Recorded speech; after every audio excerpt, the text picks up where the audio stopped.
A very good morning and a warm welcome to the Straits Times special coverage of GE2020, Singapore's 13th general election. It is nomination day and we're bringing all the developments right to you.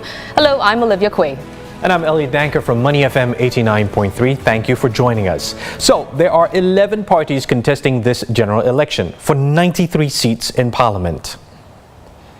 And it starts right here at these 9 nomination centres. Now, doors have been open since 10 a.m. and you'll see prospective candidates submitting their papers until nominations close at noon. Nomination centres are typically a hive of activity at election time, but the proceedings this year will be much more subdued with restricted entry into the centres due to COVID-19 measures.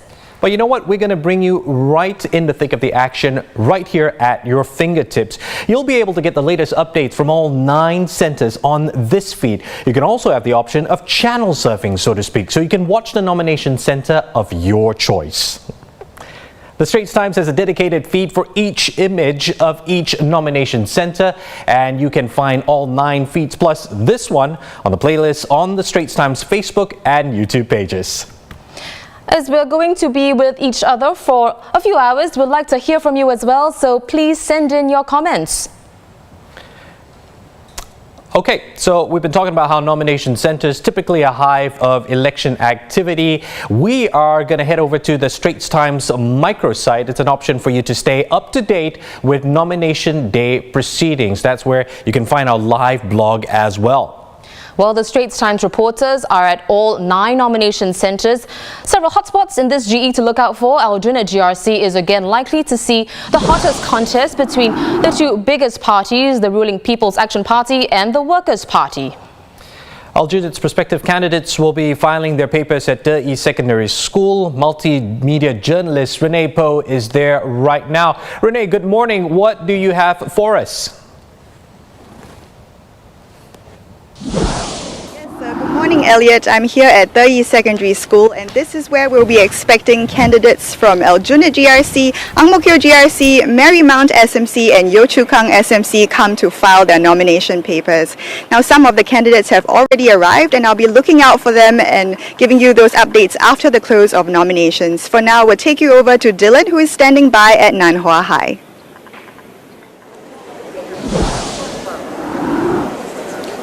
Thanks, Renee. Now, good morning, guys. I'm here at Nan Hua High School nomination centre, where candidates for 4 electoral divisions will be filing their nomination papers here.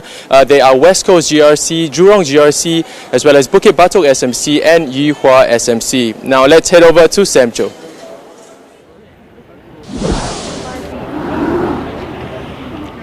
Thanks, Dylan. That's right. I'm outside St. Anthony's Canossian Primary School in Bedok North. Now, this is the nomination centre, of course, for 4 constituencies. We have East Coast GRC, Pasir Ris Punggol GRC, the new Sengkang GRC, as well as the new Punggol West SMC.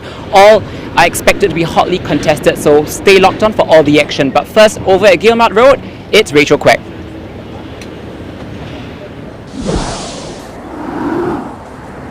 Thank you, Sanjo. I'm Rachel Quay, coming to you live from Kong Hwa School, where prospective candidates came as early as 9 a.m. We saw People's Power Party, Mr. Goh Meng Seng coming with his group, as well as PAP candidates arriving with their supporters.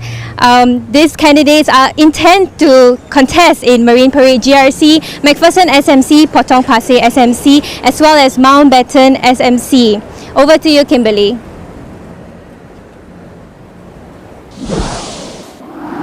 Thanks, Rachel. I'm Kimberly, coming to you live from Bendemeer Primary School, where the candidates for Tanjong Pagar GRC, Bishan Toa Payoh GRC, Jalan Besar GRC, as well as Radin Mas SMC will be filing their papers. Over to you, Friday.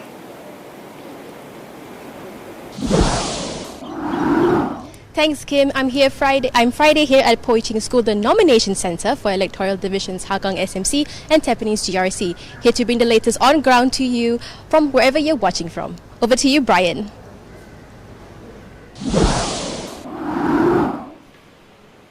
Thanks, Friday. I'm here at Chong Fu Secondary School, which is the nomination centre for 3 GRCs, Sembawang, Marsiling Yew and Nee Soon GRC, as well as Kebun Baru SMC, which was carved out from Nee Soon GRC.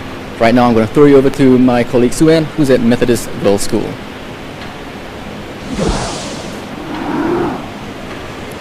Thank you, Brian. I'm now standing inside Methodist Girls' School where the candidates for Bukit Panjang SMC and Holland Bukit Timah GRC will be submitting their nomination papers. More from us later, but for now, on to Ryan at Jurong Pioneer Junior College. Here's how it's shaping up at Jurong Pioneer JC, which is a nomination center for 3 battlegrounds. We are talking about Choa Chu Kang GRC, Hong Kong North SMC, and Pioneer SMC. And it's really Pioneer where you might see some of the fireworks, and that's because we are setting up for what might be a 4-corner fight. And that will be the first time, if it does happen, since 1997. So the incumbent here is PAP's Cedric Foo. If he does run, he is expected to face off against the Progress Singapore Party's Lim Chee Hong, People's Voice Gilbert Goh, and an independent candidate, Victor Ronnie Lai, who's also going by the name Mr. Sunflower. So that's the picture here at Jurong Pioneer JC. Many thanks to our reporters on the ground who will be updating you throughout this morning and afternoon. Good morning if you're just joining us. This is the Straits Times special coverage of Nomination Day. The idea is we're bringing GE2020 to you. That's right. So with Elliott, Danker, I'm Olivia Quay, your eyes and ears as candidates head to the nomination centres to file their papers.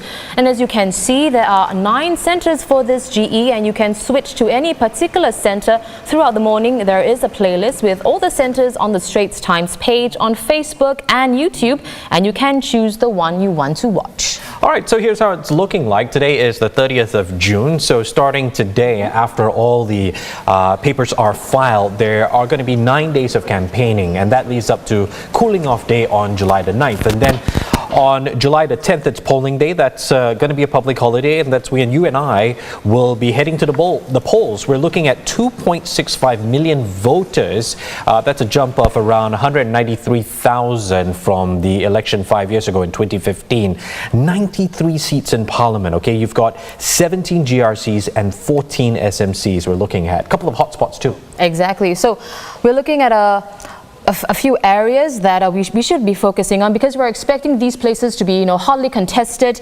One of them is, of course, Aljuna GRC.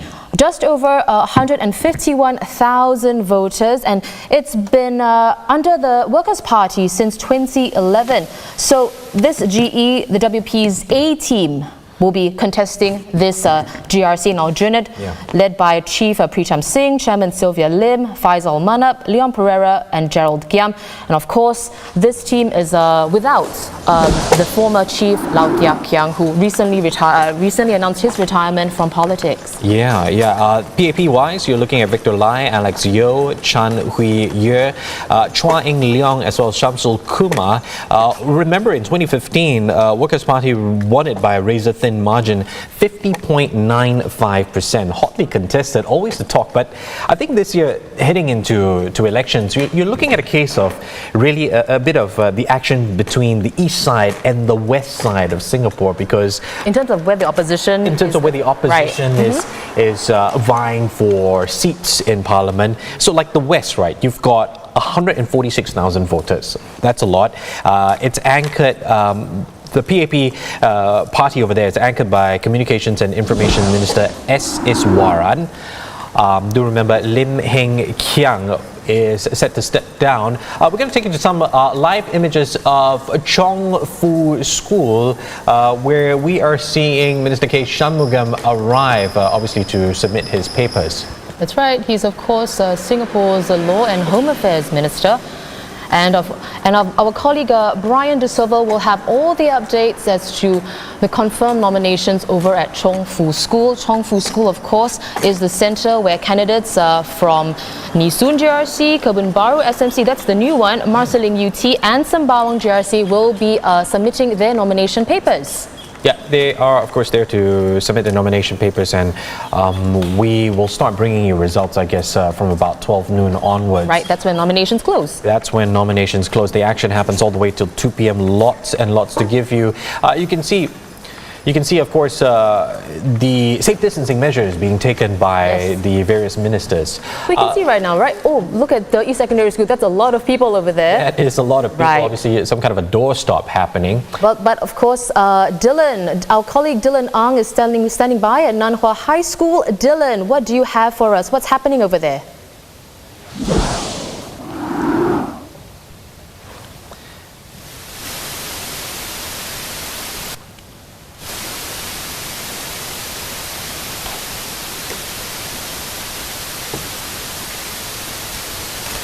I think we're experiencing some technical difficulties.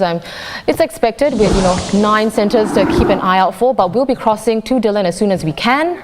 And this is at Quay Secondary School, where it looks like Reform Party candidates who will be submitting their papers.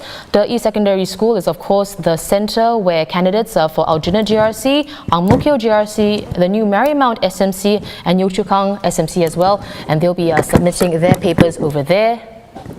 Yeah, quite interesting and exciting morning. It's a very different kind of nomination day. Usually you see crowds there, members of the public supporting each of the various parties' merchandise and whatnot. But this time around, very restricted due to COVID-19 measures. You see the press trying to get the best. I think we are able to get Dylan Ang, who's over at Nan Hua High School. Let's try this again. Dylan, good morning. What's happening at Nan Hua?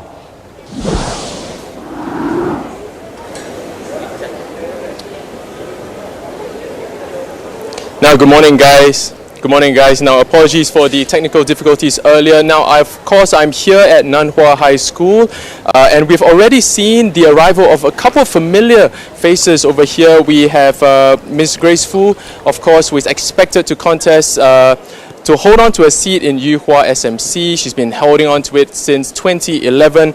She arrived early this morning at 10 a.m. We've also seen the arrival of Mr. Murali Pillai, who is, of course, holding the Bukit Batok SMC seat and is expected to face off against SDP's Dr. Chee Soon Juan. And we've also seen the arrival of Senior Minister Tharman Shanmugaratnam, who arrived with his PAP team. And finally, we have also seen the arrival of PSP Chief Dr. Tan Cheng Bok. That's all I have for now, guys. All right, we're heading over to St. Anthony's Canossian Primary School. Over there is where our reporter Sam Joe is at. We're seeing images of the People's Action Party coming in, as well as various potential candidates in to file their nominations. Of course, you're looking at live images. Pretty interesting fight over there. East Coast, you've got Pasir Ris Punggol West, and that new one, Sengkang. Yes. Lots of young voters expected. Exactly. Lots of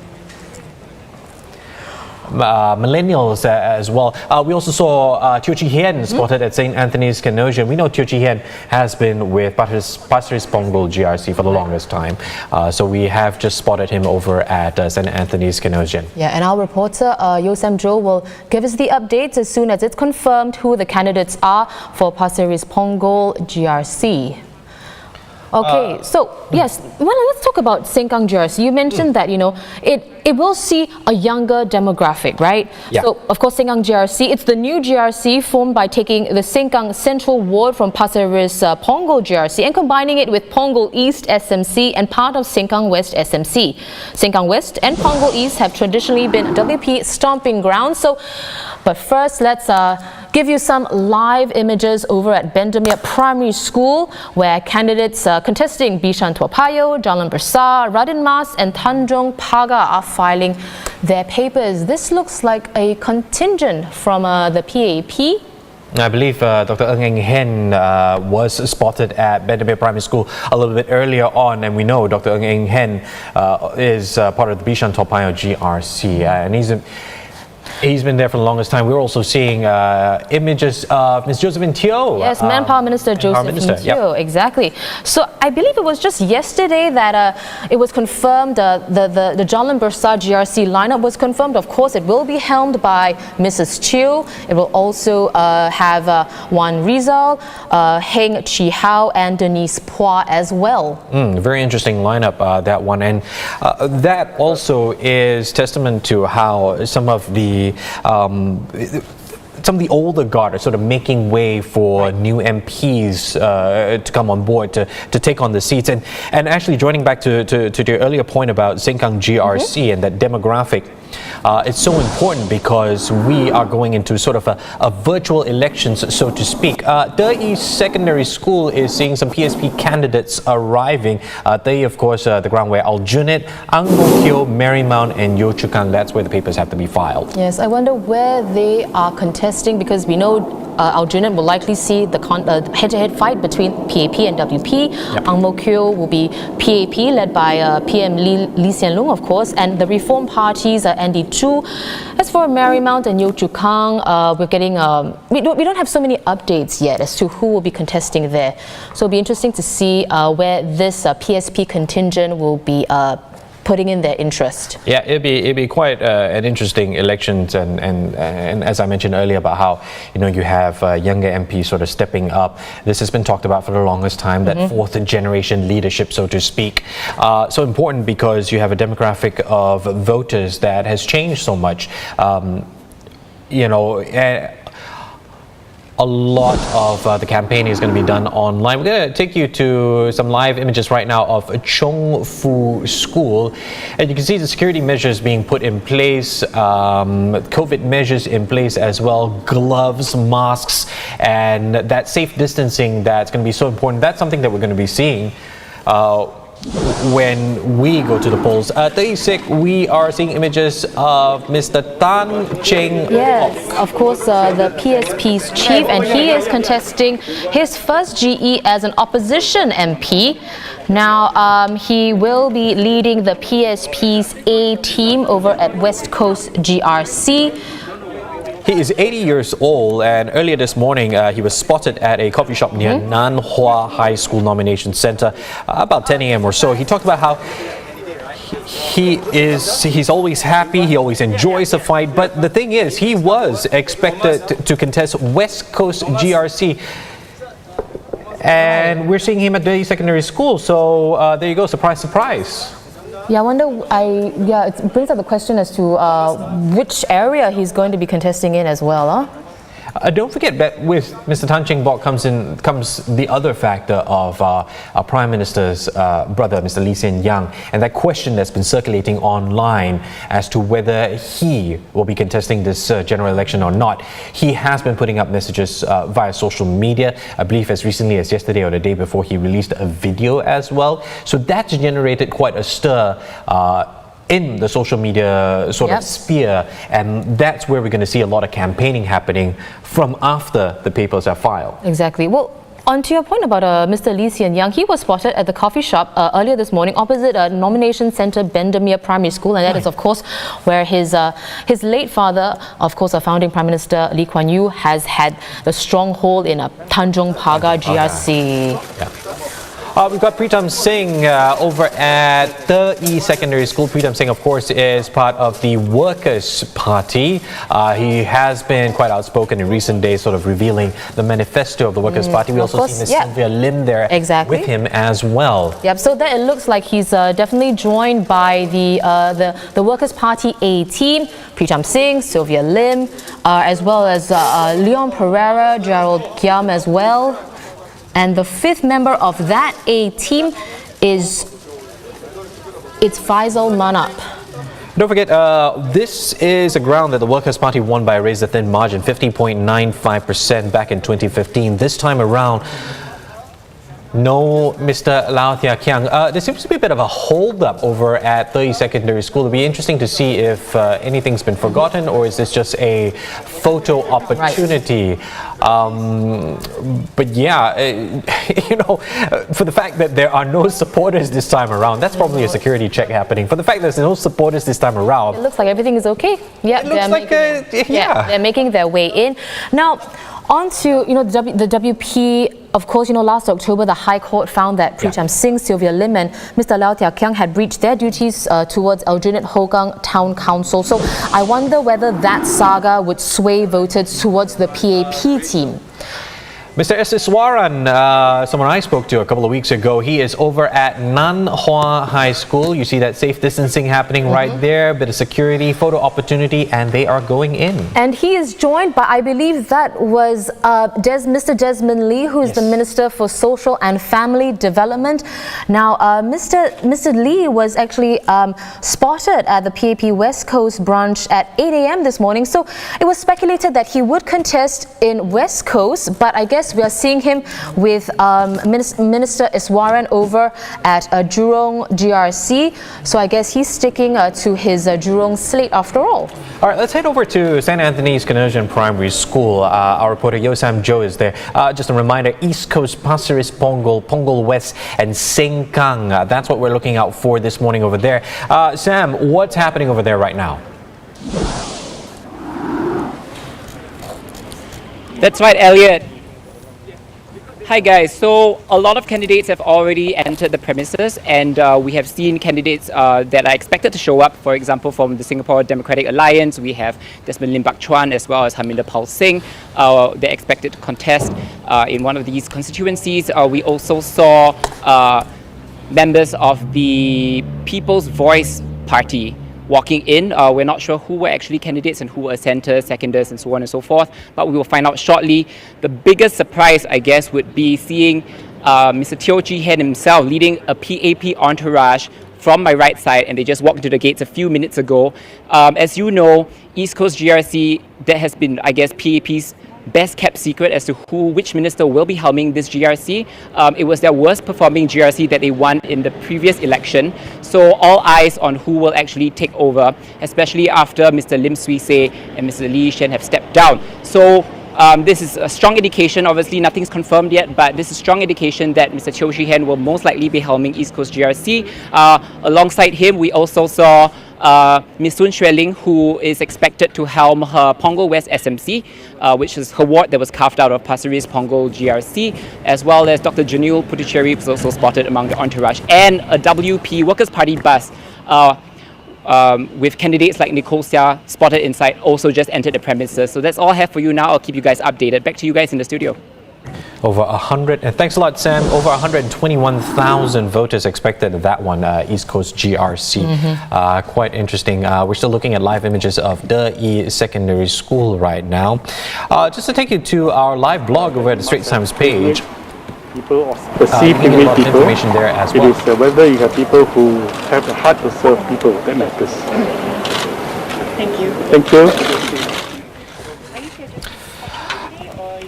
Well, you can see that, of course, we have the public are definitely advised to keep a safe distance, wear their masks, but in cases like nomination day, it's really hard. Everybody wants a piece of each candidate, so I can imagine everything is really frantic. There is a flurry of activity in each nomination center, despite the fact that political parties aren't allowed to have supporters with them.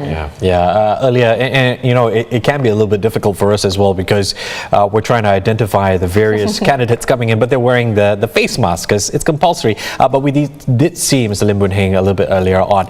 Just wanted to pick up on something one of our reporters, Ryan, brought up, and Ryan, of course, stationed at Jurong Pioneer Junior College.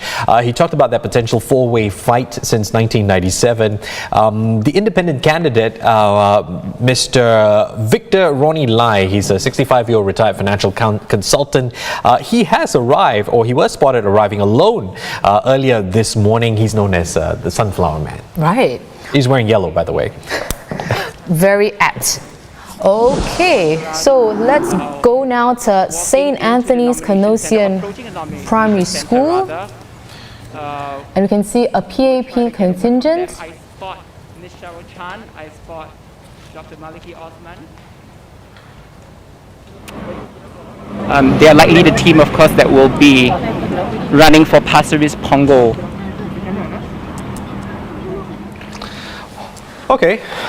Okay, so it is, I guess, just over 1 hour until nominations close. If you're just joining us, welcome to the Straits Times special coverage of Nomination Day.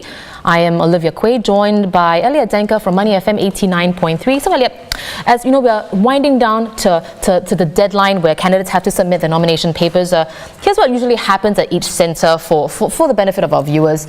Candidates are required to submit their documents and be accompanied by their subscribers, including a proposer, a seconder, and between 4 to 8 passengers. They'll be first directed into a holding area, and from 10:30 a.m., that was like half an hour ago, they can enter the nomination place, typically the school alcohol if they meet the requirement of having the relevant documents. They must also be accompanied by their subscribers. And of course, as you saw earlier, there are temperature screenings and safe distancing measures in place. Yeah, so between 11 a.m., that's in about 5 minutes or so, 11 and 12 noon, what you will have is candidates filing their nomination papers. They've got up to 12:30 p.m. to object to the nomination papers of other candidates contesting in the same constituency. Let's head over to Nanhua very quickly. This is Red Dot United. Exactly, Singapore's newest political party. That is the Ravi Philomen, I believe, who is formerly from the PSP, and he's joined by Michelle Lee, also an ex-PSP member. Yeah, they are over at Nanhua High School. That's where Dylan Ang is. Bukit Batok, Jurong, West Coast, and Yihua. Let's listen to what's happening over there. Cannot see our faces anyway. How is the slate feeling? How are your feeling today? We make a very good team, so we encourage one another. We can only be here because all of us are here, and so all of us are together in this, and we're happy to be here. Yes.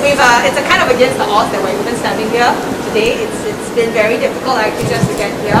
We have just exactly the number of the centers that we need, exactly the amount of deposits that we need. And so we are ready for this. Yes. Well, was it difficult to get a center? Because we saw your post asking for help. How was it, and how did you manage to resolve it? I will tell a story about that another time. There is a story behind all this. It has not been easy, but things have fallen in place, and we're very grateful. Thank you. Thank you. So we know that, of course, the 12-member Red Dot United party will be fielding 5 candidates to run in Jurong GRC. We're now looking at images of Benavir Primary School. Over there, it's Bishan, Toa Payoh, Jalan Besar, Radin Mas, and Tanjong Pagar. We're counting down about 3 minutes, or a little bit less than 3 minutes to go, where the filing starts. They've got till 12 o'clock to file. And as I mentioned earlier on, they will have till 12:30 p.m. to object to the nomination papers of other candidates contesting in the same constituency. 12:30 p.m., that's when candidates will be allowed to make their thank you speeches. It'll be very different this year. It'll be aired on TV and online. If a candidate is unwell, though, you've got an authorized representative who can make the speech on their behalf. Earlier, we saw images of Red Dot United, Singapore's newest party, right? I believe they comprise the likes of Ravi Philomen, Michelle Lee. They created the party with various members of opposition groups. They released a 20-page manifesto on June the 28th. Right. Well, as you can see, there are 9 feeds that the Straits Times has provided for you. And in addition to this broadcast, you can, of course, tune in to each of the live feeds, which are monitoring each nomination center. And you can find these live streams in the Nomination Day playlist on the Straits Times Facebook and YouTube page for all the developments. This morning, you can also head to straitstimes.com for our GE2020 microsite. Just want to pick on the images that we're seeing at St. Anthony's Canadian Primary School, right? So we know that supporters are typically not allowed. There are no rallying calls. It's very different this year. But you can see there still are supporters sort of standing from a distance watching the proceedings. Let's head over to Quay Secondary School, where our reporter Renee Poe is standing by. Renee, what's the latest update? Yes, Elliott. Well, first we saw the Reform Party, who was contesting Ang Mo Kio GRC, walk in, but when asked, they did not confirm whether Mr. Kenav Jayaratnam would be among the team who would be fielded. For the Progress Singapore Party, we saw Mr. Ang Yong Guan, who is expected to be contesting Marymount SMC, and also Ms. Kayla Low, who is expected to be contesting Yio Chu Kang SMC. And we also saw the Workers' Party team from Elliott GRC come down via the bus, and of course they have Mr. Pritam Singh, Ms. Sylvia Lim, Mr. Faisal Manap, Mr. Gerald Giam, and Mr. Leon Pereira. And we also saw the PAP team, who will be contesting Elliott GRC, walk in. And we're still waiting on the PAP team who will be contesting Ang Mo Kio GRC. That of course is led by Prime Minister Lee Hsien Loong, and we're still waiting for more updates on that. Well, thank you so much, Renee. Now, you just heard Renee speaking about Reform Party's Kenneth Jeyaratnam, and we know that he is actually on stay-home notice, right? And he's unable to make it in person to the nomination centre, and he actually just tweeted 25 minutes ago. He said, just visited by ICA to check that I'm still in my hotel room. I tried joking with them that they were checking to see if I hadn't sneaked down to the nomination centre, but their expression remained deadpan. Strangely, they didn't seem to be knocking on any other doors. Well, he still got his sense of humor, even though he's stuck at home. You'll be able to see a countdown clock, top left-hand corner, 59 minutes and 15 seconds. That's when the nomination closes. Here's where we really start seeing action, people going in to file their papers. Remember, they have till 12 to file their nomination papers. You know, Elliott, every GE has its defining issues and the stance the parties in power and opposition take on them. The last one in 2015 took place months after Mr. Lee Kuan Yew died, and voters went to the polls thinking about his legacy and gave PAP a strong mandate to build on this. And rewind another 4 years to 2011, the watershed GE, of course, angst over immigration and the cost of living propelled WP to its first GRC win. So, what is the defining issue of 2020 and the message the parties will be pitching to voters, you think? Of course, it's against the backdrop of COVID-19. The government has made it a priority that they must save jobs. 4 budgets, the Unity budget, Resilience, Solidarity, Fortitude budget, all dedicated to saving jobs. Yeah, definitely something we've never seen before. 4 budgets, a lot of money being put out there. We're taking you to live images of Chongfu School. What looks to be a pretty relaxed image this morning. Well, Chongfu School is the site where candidates who are interested in contesting Nee Soon GRC, Sembawang GRC, the new Kebun Baru SMC and Marsiling UT as well. So going back to your earlier point about the defining moment, which is COVID-19. Yeah. I mean, we were in circuit breaker mode for a little bit over 2 months. The entire world has been in lockdown. Some are coming out. You see economies that have reopened and how some countries are sort of struggling with that. But what the PAP wants to do, the ruling party at least, they have unveiled their manifesto, and they have listed a couple of things. Top of the list, of course, public health and safety remaining an urgent task. We've seen statements from various leaders saying, all right, and to paraphrase, if you don't mind me, let's get this election over and done with, because it has to be done before April next year, so that we can focus on dealing with COVID-19 and dealing with the economy and how we're trying to get the economy to recover again. Last week on the 23rd, when Prime Minister Lee Hsien Loong announced he had spoken to President Halimah Yacob about how he had recommended that Parliament be dissolved and called for elections, the thing that really stood out for me, the scariest thing that stood out for me, was the fact that he said that we haven't even begun to feel the economic impact of COVID-19, and that's so important for people like you and I who are, well, for lack of a better choice of words, people like you and I who are stuck in the sandwich generation. Right. And I guess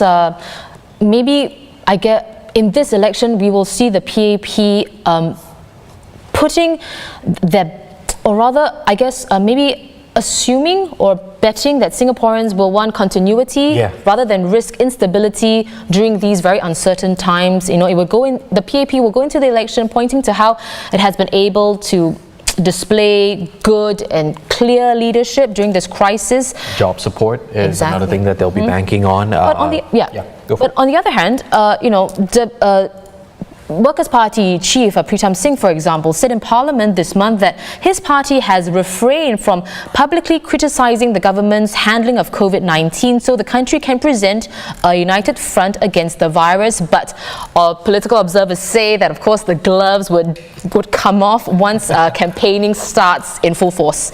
You know what's interesting about the Workers' Party, and simply because I'm someone who really enjoys observing behavioral trends on social media, is that in previous elections, at least in the past 2, they have had massive showings when it comes to their public rallies. You know, and these showings and the photographs that are a result of these showings have made the front pages of the Straits Times. That's history for you. But this time around, no public gatherings, no public rallies, everything's done online. The first question that came to mind was, is this something that's going to be to their disadvantage?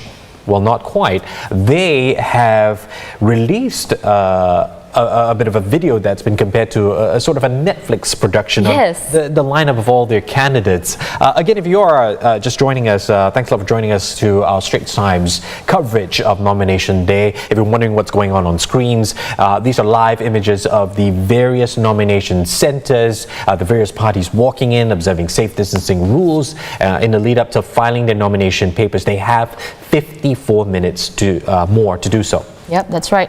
So, Elliott, you were mentioning about social media and online presence. Like you said, no physical rallies this time. Do you think that? And you mentioned, you mentioned the Workers' Party's video.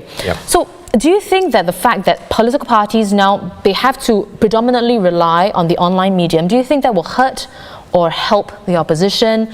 We want to hear from you as well, so please leave your comments on whether you're watching us on Facebook or YouTube. We would like to hear your thoughts on this. Do you think that because some candidates are better in person. They can get their messages perhaps more effectively when they are in front of a large crowd at a physical rally, and they can feed off the energy of the crowd, for example. So I'm curious to find out from today whether these candidates who are typically strong in person, they'll be able to translate that magnetism to the online platform. It's an interesting question that you bring up, because the moment you say that, I start thinking about the old guard ministers, and some of which have announced that they've retired, and how they are able to really get that crowd going. For example, former Workers' Party chief Lau Tia Kiang, he's really good at rallies if you've seen him. And even before he was part of Aljunied GRC, he held on to Hougang SMC for the longest time.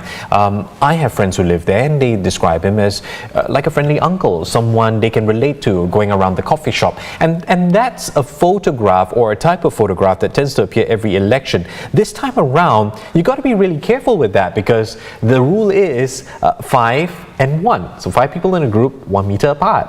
So, how will that play up? You expect the younger generation, or the next generation of potential leaders, to be savvy in the online medium, in social media and whatnot. What does that mean for you and I? Right. But what does it mean for the older generation? And we are in an aging population. The voter base is not gone. They're still there. Okay.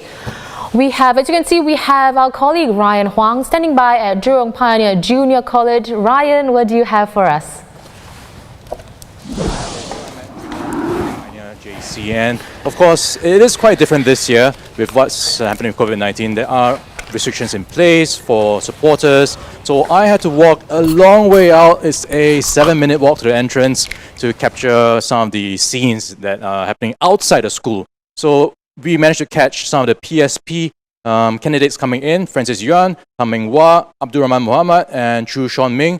Chu Sean Ming, of course, the youngest at 23 years old, running for the elections this year. So if he does run, he is going to be expected to run for Choa Chu Kang GRC along the rest of his team. And what's also interesting is no supporters allowed to come into the nomination center this year. So many of them were hanging around outside. I counted around 20 of them. So they were holding some banners, flags, and they were just waiting for, I guess, the candidates to go in. And then I think they went off after that. So that's what's unfolding here. Of course, we are still waiting for confirmation if we will get a 4-corner fight here for Pioneer SMC. Of course, we are expecting the PAP to be up against the Progress Singapore Party, and that will be Lim Cheo Hong, the People's Voice, Gilbert Goh, and independent candidate Victor Ronnie Lai, who, of course, many people know him as Mr. Sunflower because of the sunflower he brings around with him. Well, thank you so much, Ryan. That was Ryan Huang reporting from Jurong Pioneer Junior College, where candidates contesting Choa Chu Kang, Hong Kar North and Pioneer will be filing their papers. Speaking of, there is around 50 minutes until nominations close. Yeah, Ryan brought up PSP and how that's hotly watched, really, because of PSP Secretary General, who's a former PAP MP, Mr. Tan Cheng Bok.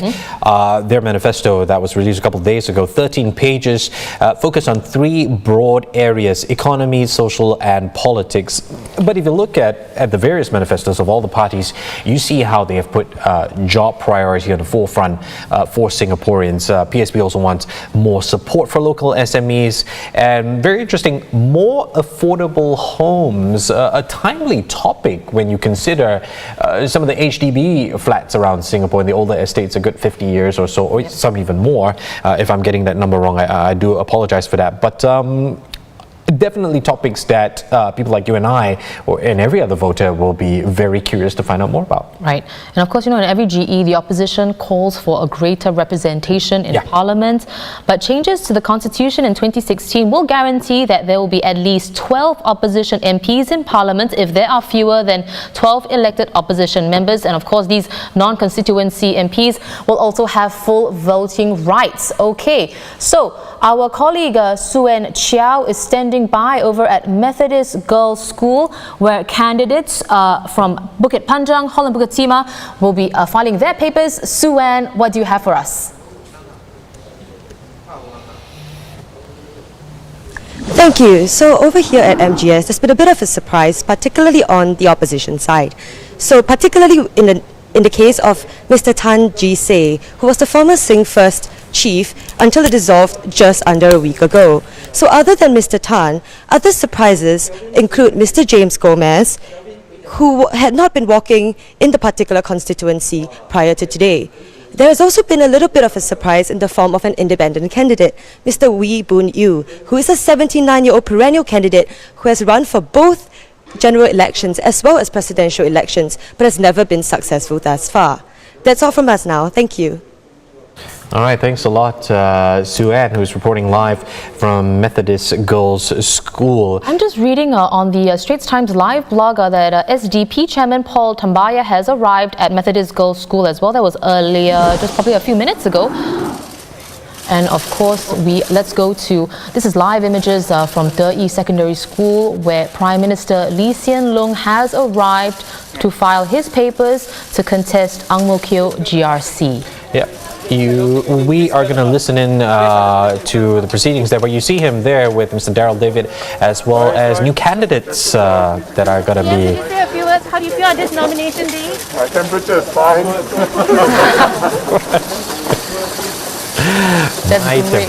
That's great to hear. Well, you mentioned the new candidates. One of them is Nadia Samdin. There's also Gan Tiem Po, Ng Ling Ling, who's also new, and like you mentioned earlier, Mr. Daryl David, who was with PM Lee in the 2015 election as well. Yep, lots of interesting new faces, and if you've been following the Straits Times coverage of the general election 2020, you would have seen a couple of profile pieces or short profile pieces of the potential new faces. That is youth representation that's really picking up here in Singapore as we head into the polls. Again, we are going to the polls on July the 10th. We're going to stand by to cross over to one of the sites in just a while, but you know, it's interesting to notice how a lot of them have taken the longer route, diploma to degree to master's degree and whatnot. The non-traditional. Non-traditional. Route less travelled, perhaps. Okay. Well, our colleague Kimberly Zhao is standing by over at Bendemeer Primary School. Kimberly, what's the update there? Hi, this is Kim over at Bendemeer Primary School. We've seen a couple of people coming in from the PAP. They've been streaming in since the morning, and especially interesting would be the PSP team who had just been streaming in. There we saw Harish Pillay, Wendy Lau, Terence Soon and Abbas Kazmani, as well as Michael Chua, and they were also accompanied by Mr. Lee Hsien Yang, who had recently announced his official membership with the PSP, except at around 10:50 a.m. he was seen leaving in a car. Now this suggests that he may not be contesting, as some may have suspected, but again, nothing is confirmed. We will only be able to confirm when the official nominations have been announced, and that will be in a bit. That's all we have at Bendemeer Primary. Kim, let's head over to Nan Hua right now. Just live images of what's happening over at Nan Hua School. A reminder that's Bukit Batok, Jurong, West Coast, and Yu Hua. Really, to replace support or crowd support, you see a whole bunch of reporters there. I think as much as maybe possible. in another election, in another time, you will see this entire basketball court filled with dozens and dozens of supporters. But right now, they just comprise members of the media. Well, of course, Jurong GRC is one of the places where candidates will be filing their papers at Nan Hua High School. And we saw earlier Communications and Information Minister S. Iswaran from the PAP team, as well as Desmond Lee, who's the Minister for Social and Family Development. All right, here are images of St. Anthony's Canosian Primary School. We're East Coast. That's going to be an interesting one. Pasir Ris, Punggol West, and Sengkang. I really want to get confirmation at some point as to whether Mr. Teo Chee Hien is indeed going to be part of that East Coast team. Well, we'll only find out in about 15 minutes or so. We've seen him part of the Pasir Ris Punggol setup for the longest time. But yeah, now we seem to be getting some murmurs that potentially he's part of East Coast. You see a list of supporters and whatnot. We've seen so many familiar faces walk through all the gates. But of course, there are several veteran politicians who are stepping down to make way for the next generation of leaders. Among them is Emeritus Senior Minister Goh Chok Tong, who announced his retirement last week. The 79-year-old has been MP for Marine Parade since 1976. So can we expect a further shake-up, Elliott, do you think, to PAP's lineup in Marine Parade? Then, on top of ESM Goh leaving and what he said, Dr. Tan Si Leng set to take his place. Keep an eye out for that outcome, which is coming out of Kong Hua School. Well, also, we talked about this earlier, former Workers' Party chief Lau Tia Kiang also retiring, having been in politics for nearly 40 years. The 63-year-old is Singapore's longest-serving opposition MP. Now, in 2011, he led a team to contest Aljunied GRC and won. So we'll be looking at Quay Secondary School with our reporter Renee Poh for any confirmation of the WP and PAP candidates contesting in Aljunied. All right, you remember Transport Minister Khaw Boon Wan. He also announced a couple of days ago that he was stepping down as well. In his absence, the PAP lineup in Mr. Khaw's constituency, Sembawang, will likely be Education Minister Ong Ee Kung, Lim Wee Kiak, Vikram Nair, Mariam Jaafar, as well as Po Lee Sun. But again, we will know for sure at about noon. Keep a lookout though, if you're able to get on the feed for Chong Fu School. That's where we could potentially see any action. Well, Dr. Yaakob Ibrahim is another familiar face who won't be contesting this GE. He was an MP for Jalan Besar GRC until 2011 when Kolam Ayer was absorbed into Momin Kalang GRC and he led PAP to victory there. Well, the PAP team in Jalan Besar will be led by Manpower Minister Josephine Teo, and People's Voice has indicated its interest to contest there as well. Well, these are live pictures from Chong Fu School where it looks like candidates from SDP are walking in to deliver their papers. You know what's interesting this year in this whole COVID-19 background is, we've known for some time as Singaporeans that the elections were coming up. Well, just now you saw, I believe one of the people in that SDP contingent was Benjamin Pui. That means a surprise changes to this SDP lineup because it looks set to field former civil servant Benjamin Pui, who has been conducting walkabouts in the single-seat ward of Yuhua in Marsiling UT GRC instead. And of course, he's on his way to file his papers at Chong Fu School.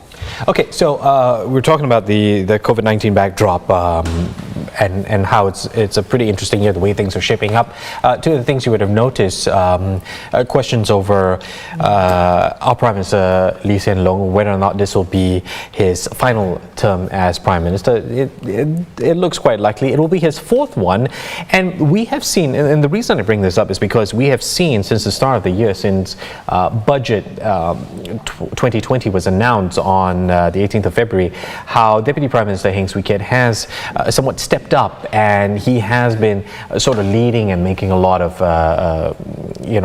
speeches and statements and whatnot. And there's those 4 budgets, unprecedented budgets that have been announced. Well, we are just about 40 minutes until nominations must be filed. Thank you for joining us. I'm Olivia Quay with Elliott Danker. Our colleagues Hairianto, Diman and Michelle Martin will give you all the nomination results as they come in. And the Straits Times news editor Zakir Hussain will be joining them as well to break down who's contesting where. You can stay tuned for that from 11:30 a.m. 39 minutes to go before nomination closes. Let's take you back in time. Constituencies were single seats up till the year 1988. That's when GRCs were introduced. The idea behind that was to ensure that minorities would be represented in Parliament. This particular GE, we will see 17 GRCs and 14 SMCs. But those mega ones, those 6-member ones, are no longer going to be around. It's going to be trimmed to 5. Exactly. So that includes Ang Mo Kio and Pasir Ris Punggol GRCs. There are now 5-member GRCs. East Coast and West Coast have each grown from 4-member to 5 members. And both these areas saw some of the closest contests between PAP and WP. And of course, West Coast will see probably an even tougher fight with the PSP as well. Yeah, and it's going to be fun to see the online presence ramp up, more airtime on national TV channels, constituency political broadcasts airing on free-to-air TV. Let's head over to Quay Secondary School. Renee Po is there, and that's where we saw Prime Minister Lee Hsien Loong earlier, right? Renee, what's happening right now? Yes, Elliott. So moments ago, we just saw Prime Minister Lee Hsien Loong walk in with his Ang Mo Kio GRC team. It looks like there are no surprises so far. We've seen the new candidates, Nadia Ahmad Samdin, and we've seen also incumbent MPs like Daryl David. When asked how he felt about nomination day, PM Lee just replied that his temperature was fine. So we'll have to see more updates as that goes along. Back to you. All right, thanks a lot, Renee. She mentioned one of the new candidates, Miss Nadia Ahmad Samdin. Very interesting. She has been giving back to the community since she was 15 years old, did a lot of volunteer work with Southeast Community Development Council. She is a lawyer, and she recounted how she once received a call from a child that she was mentoring. That girl, her parents were in prison, needed to go to school for a test, and I think that pretty much set off a trigger within her, as she describes, to really give back to the community. Right. Well, I believe Nadia Samdin is the youngest, by the way. In the PAP line? Yeah. Right. I think, and she's also, I guess, one of 27 new faces that PAP unveiled over the past week. We cannot, of course, forget the controversy over Ivan Lim's withdrawal from the GE. And he was, of course, replaced just yesterday by Mr. Xie Yao Quan. Yep. Okay. Heng Swee Kiat said it was regrettable, but hey, we got to move on to the more important issues, just to paraphrase. Live images of St. Anthony's Canosian Primary School. Which is these, I guess, just members of the public getting in on the action as well, seeing all the hubbub going on at St. Anthony's. Yeah, and you'll remember, no supporters are allowed at the nomination centres this general election, and really that's because of the COVID-19 situation, safe distancing. But to be fair, even though they're lingering around outside, they are keeping a 1 meter general distance apart, so that works.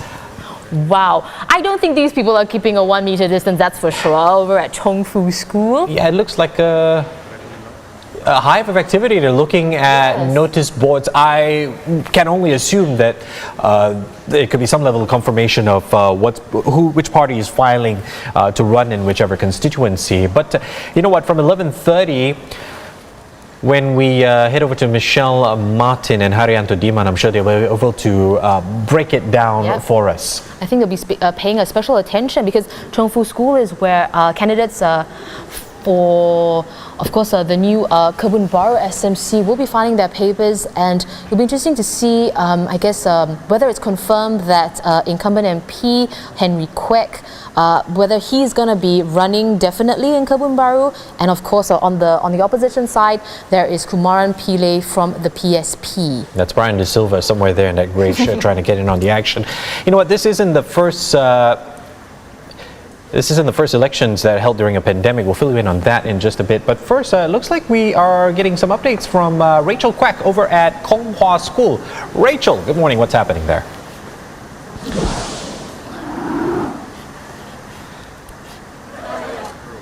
I was really busy with media trying to catch independent candidate Mr. Sherwin Yu, who apparently is a driver. He said he wanted to contest Marine Parade GRC alone, and but he was turned away at the door, obviously because Marine Parade needed more than one person to contest. But he said that he came here today because he wanted to be famous, because as you know, we have a lot of journalists here at Konghua School right now. And now we're still waiting for People's Voice, Mr. Leong Zihian, who is expected to contest in Mountbatten, to show up. So far, there was a surprise candidate from People's Voice. He just said his name is Mr. Siva. He's 57 years old. He's an educator. We don't know exactly who he is. We are waiting for later at 12 p.m. to find out who this candidate is and where will he be running. And moving on, we've seen Ms. Tin Pei Ling, Mr. Jose Raymond, both intending to run for Potong Pasir. They arrived this morning, as well as Ms. Tin Pei Ling, who wanted to run for McPherson SMC, arriving this morning together with Mr. Goh Meng Seng as well. And Mr. Jose Raymond, Singapore's People's Party, he arrived also with Mr. Sito Yipin arriving later. They want to contest at Potong Pasir SMC. Right, well, thank you so much, Rachel, over at Konghua School, where candidates are contesting McPherson, Marine Parade, Mountbatten and Potong Pasir. Okay, let's go on to Nanhua High School, where we just saw the SDP chief, Dr. Chi Soon Juan, walk past the camera, of course going to file his papers for Bukit Batok SMC. 33 minutes before nominations close, and in about 3 minutes we'll be heading you over to Hairianto Diman and Michelle Martin. They're going to take you through the rest of the proceedings and results. Of course, you're looking at live images of all 9 nomination centres this morning. Thanks a lot for joining us for our Straits Times Nomination Day coverage. It isn't the first time that elections are held during a pandemic. We saw South Korea do that quite successfully a couple of months ago. Let's head over to Chongfu. We've got Brian De Silva, who is standing by with an update. Brian, we saw you trying to get a glimpse of that notice board earlier. So fill us in. What did you see? You know what, I'm getting a little bit antsy because I was right at the board, and that's basically behind me. This is the media center. We're all sort of like supposed to be here. As you can tell that we're trying to practice social distancing right here, but the media is always wanting to know what's going on. What we saw over there was, I can't give away too much because there's a lot of personal information there. I got a glimpse of the names of seconders, the centers, and obviously proof of the political donation certificate, but no names just yet. What I can tell you is that what I saw is that for the full team for the SDP team in Marsiling is Benjamin Quay, Kung Wai Yin, Brian Lim, and Damanuri Abbas, which is surprising because everyone sort of expected Tanji Say to show up in that for Marsiling for SDP. But for all I know, that's what it is. Everyone else is here. No surprises. But I'm actually trying to look over my shoulder because I want to get back to the board to see the updates, so I can get back to you again. It's like, thanks a lot, Brian. That's what's like in the day, in the life of a reporter out on the ground. Of course, the information we just want to quantify is not official yet. Yep. When the returning officer gives the official announcement at about 12:30, of course, that's when Hairianto Diman and Michelle Martin, as well as the editor Zakir Hussain Yep. will give us the full detail and analysis of what's going on. Exactly. Okay, we can see Ryan Huang standing by over at Jurong Pioneer Junior College. Ryan, what's the latest update you have?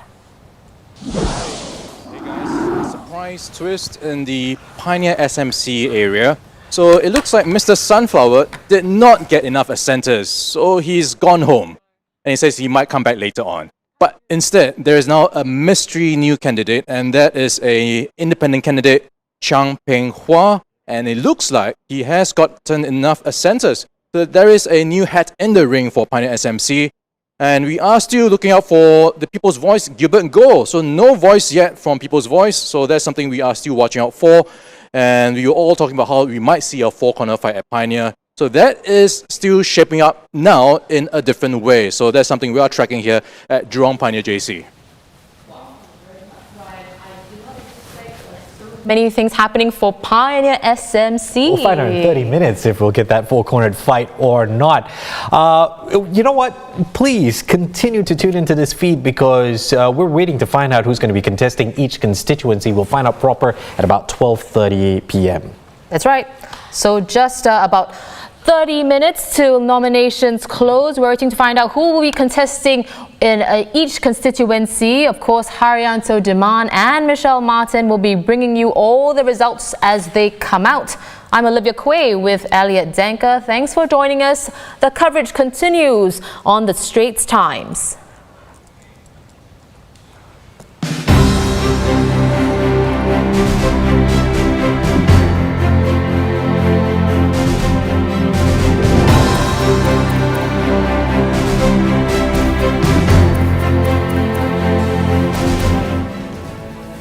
Well, thank you so much, Olivia and Elliott. Hello, everyone, and a very good morning. I'm Hairianto Diman coming back to you live from the Straits Times studio. Now, if you've just joined us, this is the GE2020 Nomination Day special, bringing GE2020 to you. That is what we are going to do during this extraordinary time when Singapore is still grappling with the COVID-19 outbreak. It's been a very busy morning, as you can see on your screen as well. We have live cameras set up at all 9 nomination centres. Our reporters have been on the ground since 10 a.m. to capture the sights and sounds at these different nomination centres. Now they're all standing by and we will bring you the latest action live as news develops. Other than the main show, we also have 9 separate live streams for each of the nomination centre. You can watch any of them by selecting your choice in the playlist. And of course, like I mentioned earlier on, there are a lot of action that's going on. I will be checking the reporters shortly. But before that, let's go to Michelle Martin with our news editor Zakir Hussain on what stood out to him at the nomination centres earlier this morning. Over to you, Michelle. Thank you very much, Hairianto. Nomination Day 2020 is well and truly underway. Only 30 minutes to the close of nominations. The overarching question for this year is, will the PAP, the ruling party, sweep all 93 seats, or will the opposition, with an expected 10 parties expected to stand, reclaim ground? We're going to cover all the key constituencies where the battle's expected to rage. But first, I want to say good morning and hello to Zakir Hussain, the ST News editor. Hey, if there's a watch party, we want you in it. Zakir, busy morning. So let's start with East Coast GRC, one of the 11 5-member GRCs in this election. The latest electoral boundary changes put Fengshan back in the GRC after it was carved out as a single-member constituency in the last election. Some 121,000 voters. Any clarity so far this morning on who's standing? Yep. I think the biggest surprise this morning is that Deputy Prime Minister Heng Swee Keat is going to move from his Tampines seat and probably helm the East Coast GRC PAP team. The papers are not out yet, but there was a question mark over who will anchor the PAP team, and DPM Heng has just turned up at the nomination centre for East Coast. It's also the nomination centre for Pasir Ris Punggol, so there's still the possibility of a last-minute swap. But in all likelihood, it seems like DPM Heng will helm the East Coast team. Senior Minister of State Koh Poh Kun, who was in Ang Mo Kio GRC, has also moved to join the Tampines GRC team. So East Coast was the worst performing GRC for PAP in 2015. Well, technically it was alternate, but where they nearly won. But yes, it was the GRC with the lowest vote share. Of the vote for PAP, yeah. That's right, yeah. So what are they going to have to do you think, to build on that? I think the East Coast GRC PAP team has been working the ground hard, but the Workers' Party team has also been actively there. You know, they've been back over the past 5 years or so. It will be, I think East Coast will be a tough contest, but I think,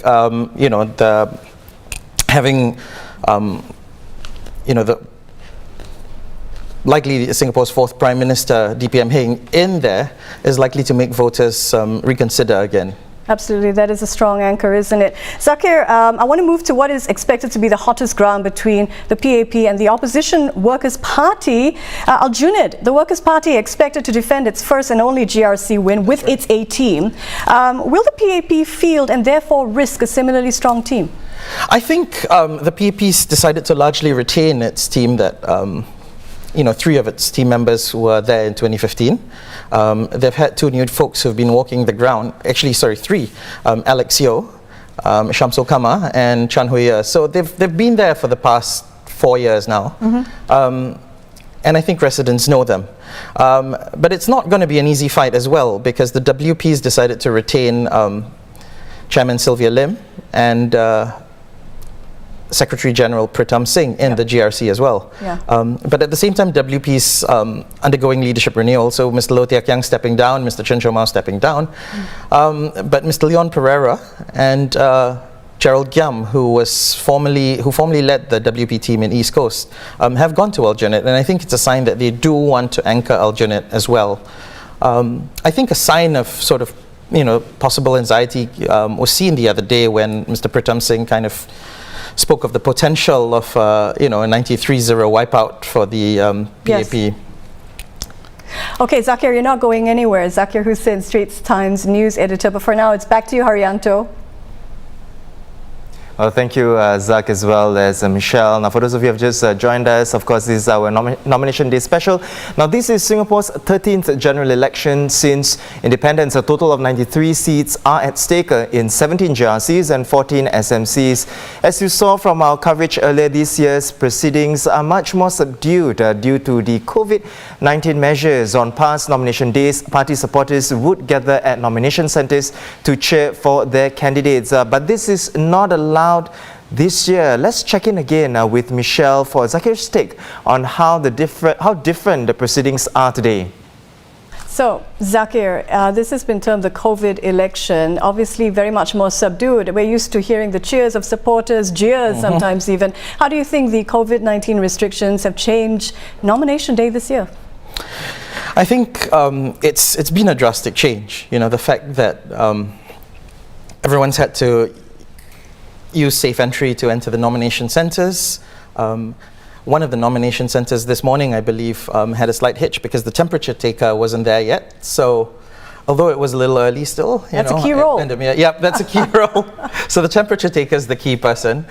And even the number of people allowed in a centre is restricted. So while anyone with a valid media pass could go in, and there is a sizable media contingent at every centre, in terms of supporters, only candidates and the key individuals needed, their election agents or their centres, as well as commissioners of oath, can enter the centre. Well, picking up on that point on COVID-19 restrictions, Kenneth J. Ratnam, Reform Party's potential candidate, has to stay home because of a 14-day stay-home notice because he just returned from travel from the UK. This means that he's not going to be able to make a speech. Maybe he'll have a representative. Have we got any word on a representative for him? That's right. I mean, I think the 4 members of the Reform Party team that are tipped to stand in East Coast include Andy Chu, the chairman of the Reform Party, and he's been in a way representing Kenneth at the proceedings. Kenneth has also appointed a proxy, I think, who has filed the papers for him.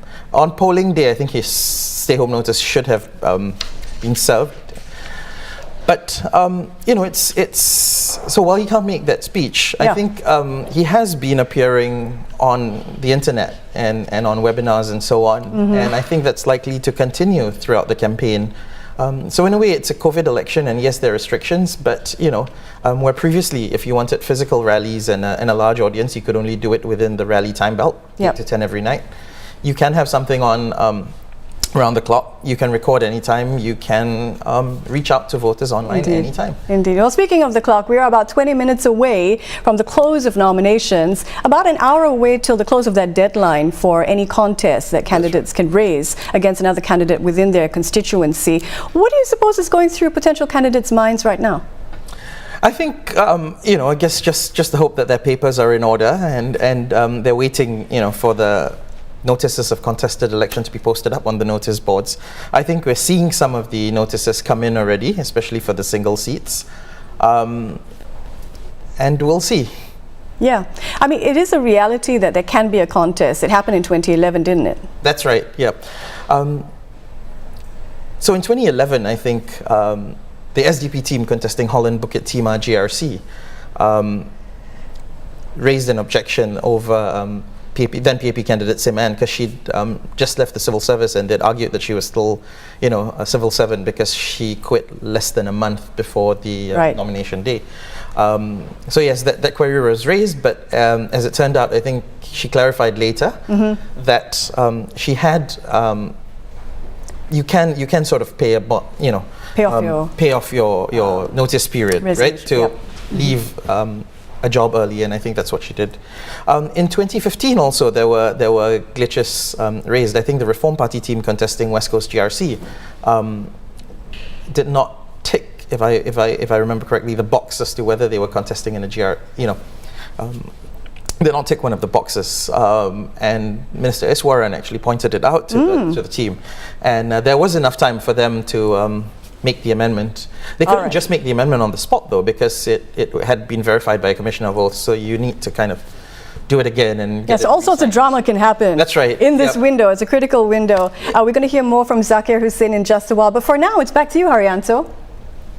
Well, thank you so much, Michelle and Zakir. Of course, for those of you who are just watching us, do remember to follow our GE2020 microsite, where you can also follow the live blog to get all the latest news on the election. Now, this election also sees several veteran MPs bidding goodbye to politics. They served for decades, and now it's time to pass the torch.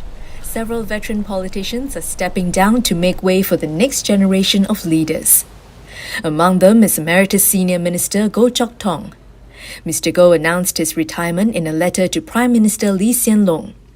The 79-year-old has been MP for Marine Parade since 1976. He served as Minister for Trade and Industry, Health and Defence between 1979 and 1990. And was also Deputy Prime Minister before he became Prime Minister from 1990 to 2004. After the 2011 general election, he was given the honorary title of Emeritus Senior Minister. Former Workers' Party Chief Lau Tia Kiang is also retiring. The 63-year-old is the longest-serving opposition MP in Singapore. Mr. Lau has been in politics for almost 40 years. He was first elected as an MP in Hougang in 1991. In 2011, he led a team to contest Aljunied GRC and won.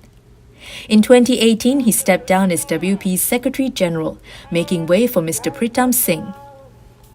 Adding to the list of departures is Mr. Khaw Boon Wan.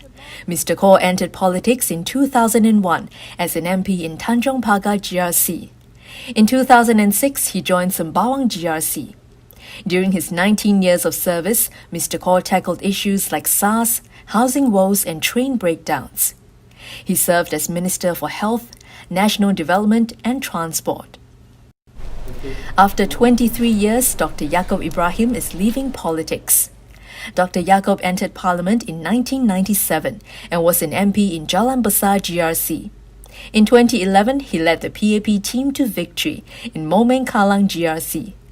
His portfolio included community development and sports, Muslim affairs, environment and water resources, and communications and information.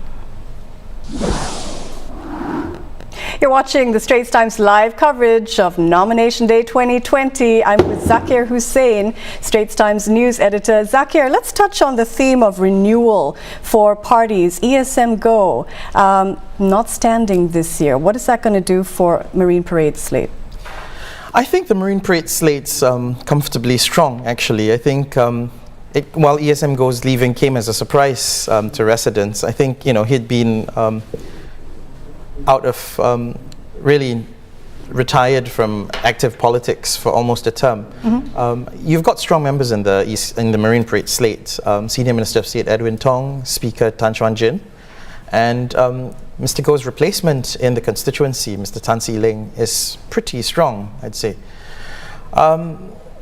The WP team there is not one that hasn't walked the ground. Lee Jian-jong was a former non-constituency MP. He contested Joo Chiat in 2011 and came close to winning. And I think they've been back. So I think they'll put up a fight for Marine Parade as well, and I think that could be a contest to watch. Well, speaking of farewells, it was an emotional farewell for the Sembawang team, saying goodbye to Koh Boon Wan. That's right, yeah. I think Mr. Koh, he entered politics in 2001, right? But he said he'll be around, and I think he was very much with the team this morning. And in a way, renewals are very much part of the Singapore political landscape, and you see that happening across the other parties as well, I'd say. Yaacob Ibrahim. Yes. Not on the ballot this year as well. Yep. And I think that was a sign. Neither is Minister Lim Swee Say or Minister Lim Hung, or former Minister Lim Swee Say or former Minister Lim Hung Kiang, and they're kind of retiring as ministers, 2 years ago, was a clear signal that they're not likely to be standing again this year at all. And one of the best-known opposition members, Lau Tia Kiang, has said he's retiring from politics. Is this going to leave a leadership vacuum for the party? I think no. Just like the PAP, the WP had its full leadership transition 2 years ago when Mr. Pritam Singh took over as Secretary General. Mr. Olivia Lim is still chairman of the party, and one of the things the WP has been committed to doing is to sort of bring in a bunch of new leaders, and you see that in its candidates in the election as well. About half of them are new faces, so they're committed to renewing the ranks. Some of the candidates are contesting for their second, even the third time maybe, but many are also new faces, I'd say. Do you think, though, the loss of these veterans is going to be felt by the electorate? I don't think so. I think they've gotten used, and also actually with the GRC system, you never really lose familiar faces, right? It's very rare that an entire incumbent slate in the GRC is replaced. In many cases, it's two faces. In some cases, one face or three faces. But that happens. So, for instance, you saw the Tanjong Pagar slate yesterday, right? Chia Shalu and Melvin Yong are no longer in the GRC team. Instead, new faces Alvin Tan and Eric Chua come in. And Melvin Yong went to contest nearby Radin Mas SMC, which Mr. Sam Tan's no longer standing in. And we're seeing more diversity in terms of female participation, at least from the PAP, aren't we? That's right. I think from the opposition as well, there's a number of new female faces, which is a good sign, I think. Women make up half the electorate, and while there's not been any requirement for representation for women, I think you see in almost every GRC slate, or in almost every GRC and neighbouring SMC, you will see at least one woman MP. Well, I like that. Zakir Hussain is the Straits Times news editor. It's back to you, Hairianto. Well, thank you so much, Michelle and Zakir. We're going to check in with Zakir just in a bit. Now, we're just about over 10 minutes to the closing of nominations right at 12 noon. And of course, for those of you who have just watching us, just joined us, this is the GE2020 Nomination Day special. Now, of course, we are live streaming on Facebook as well as on YouTube. We have a main feed as well as 9 other feeds. Later on, you can have a look as well, and you can choose either one of these 9 feeds right there. Now, Parliament was dissolved and the writ of election was issued last Tuesday. The Straits Times hit the streets last week to find out what people think about holding the election during this time. This election is set to be a very different one amid the COVID-19 outbreak. I'm here today in Bishan to find out what Singaporeans think of having the election now, as well as what their concerns are. Because phase 2, majority of the businesses are being resumed. So to me, election during phase 2 should be quite okay, because I'm sure government have the safety entry for Singaporeans. I think it's acceptable because it's kind of like if not now, when. You have to follow SOP lah. So see all this. They want most important in order to to avoid any danger for the COVID-19. Personally, feel it will be better if you can hold it when the COVID-19 dies down lah. But I guess right now it's also not too bad lah, because it's already over phase 1 is over, then now start phase 2, and I think it's stabilized already. Earlier, the Elections Department announced that physical rallies will give way to virtual ones, and political parties will be given extra television airtime. I feel it's better because can watch online. Yeah, so if you can watch online, everybody have a fair chance to watch every rally. Yeah, then you don't have, because if you are physical at one place, right, you cannot go to the other venue. So right now you can see all the rallies at your own pace lah. I think that being in person and being able to like preach and to say what you feel to the public in person is better, it's more sincere. We are fine with it because understanding that during this COVID, a lot of things are also online. Right. So I believe Singaporeans, they already get used to the online services, all this. So it's not an issue lah. Safety measure also play a part. I think we're still in the COVID-19. I think we have to do our part also to keep safe for everyone. You're watching Straits Times live coverage of Nomination Day 2020. I'm with Zakir Hussain, Straits Times news editor, calling an election in the middle of a pandemic. We hear that Singaporeans are open to the idea. Many will be watching online. But do you think the timing of an election could become an issue at the Hustings? I think even before the Hustings, when talk of an election and amending the regulations to allow, to provide for an election should it be called in the middle of a pandemic, that caused a bit of a stir among the opposition parties. Many objected and felt it was unnecessarily, putting public health at risk. But we're in phase 2 of reopening, and I think as we see how many Singaporeans were out and about at the weekends, at malls and so on, I think it's become less of an issue. In fact, the restrictions or regulations governing election activity are much tighter. So walkabouts are allowed and door-to-door visits are fine, but there have been reminders that groups should not move around in larger than 5. Yeah. So, members of the public also have been encouraged or advised to not, engage candidates who, make sure that your groups don't form larger than 5s. And we've seen that on both sides over the weekend, especially at hawker centers or coffee shops. Groups gather. It's it's really easy to bust that limit. But you don't have big rallies. You don't have big election events. So because there is a captive electorate, a lot of them still working from home, for example, do you think that the COVID-19 restrictions are going to favor the opposition over the PAP, the ruling party, or the other way around? It depends. It's an open question. I think in any election there's a number of factors that influence how people vote, right? Some have posited that roughly 40% of the Singapore electorate supports the PAP, and they've made up their mind before the election. And another 20 to 30% actually support the opposition, and they've made up their minds before the election. And really the 9 days of the campaign period are for, yes, you could move people on either side, but for the group of undecided voters in the middle, about 30% of them, I'd say. In some constituencies, maybe with younger voters, this could go up to as high as 40 or 50%, right? And in certain opposition-held constituencies, like say Hougang, right, you might have stronger support base for the WP than for the PAP. But by and large, the 9 days of campaigning are really about swaying this group in the middle. And I think that's where a lot of the online activity and rallies are targeting.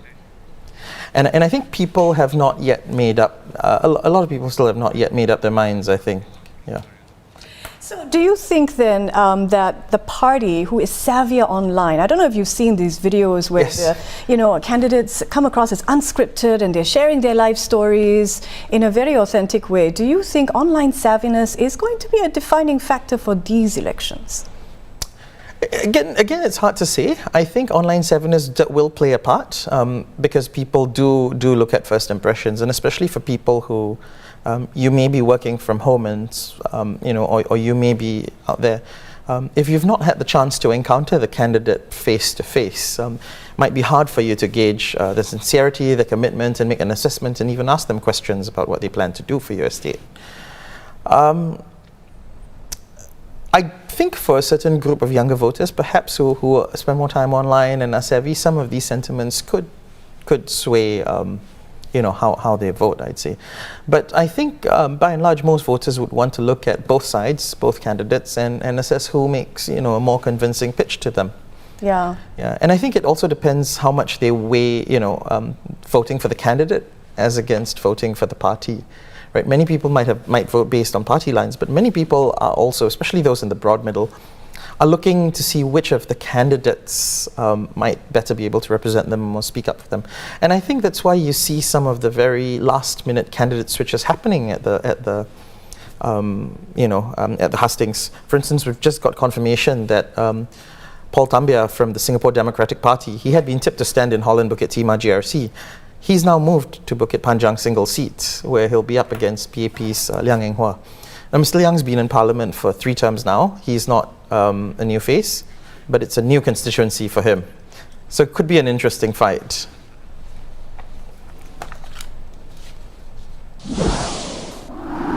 All right, it's time to head to Chong Fa, and what you're watching is reporters standing by. Now, what is the action we're expecting at Chong Fa, Zakir?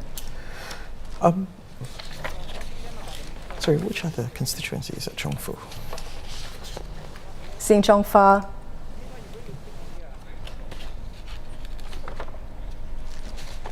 So this is Kebun Baru, Marsiling UT, Sembawang. I believe we've seen some candidates already arrive. Yep. So I think the interesting thing about Chong Fu is the Kebun Baru SMC's new seat. Hot seat, isn't it? It's you could say it's a hot seat. The PAP's Henry Quay is standing there. He used to represent the voters there when it was in Nee Soon GRC, but it's been carved out this year. And Henry, again, I think he was first elected, and he's been there 2 terms. He's likely to be very recognized by voters. You've got PSP candidate Kumaran Pillai filing there. Mm-hmm. As well, and I think it could be an interesting contest. Marsiling UT is also one to watch. I mean, although you've got it's a new seat that was created ahead of the 2015 election. A lot of new blocks, new voters in UT, as well as the Marsiling side of Woodlands. SDP's fielded a team, not all fresh. Some of them are familiar with the area. Mm-hmm. It'd be interesting to see how much support they have. They've got Ben Pui, who used to be with the DPP. They've got, again, not first-time candidates, Brian Lim, Daman Huri Abbas, and Kong Wai Yin. And they have been actively on the ground in the area for a couple of years at least. But you've also got the National Development Minister, Lawrence Wong. You've got Minister of State, Zaki Mohammed, who's also been actively in the area since Madam Halima stepped down from politics to stand for president. PAP's Alex Yam is again an experienced MP in the area, and you've got new face Hani. So it'd be an interesting contest, I'd say. And I'm not sure it'd be that close. Nee Soon and Sembawang, I think, are more settled, but you've got, again, interesting lineups. In Sembawang, you've got 2 women in the PAP team and an all-male NSP Okay, I had to break in, Zakir, right? but I think we might have breaking news coming our way, and we are about 3 minutes away from the close of nominations, so Hairianto is back to you. Well, thank you so much, Michelle and Zakir. We're going to just check in with Zakir, our news editor, again later on. Now, GE2020 is held during extraordinary times amid the COVID-19 pandemic. Safety measures are in place, not just for nomination day, but also polling day.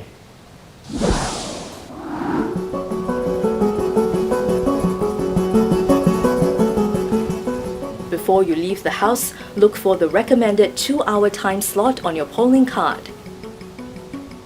It's also a good idea to check the queue situation at your polling station at voteq.goware.gov.sg. On arrival at the polling station, your temperature will be taken.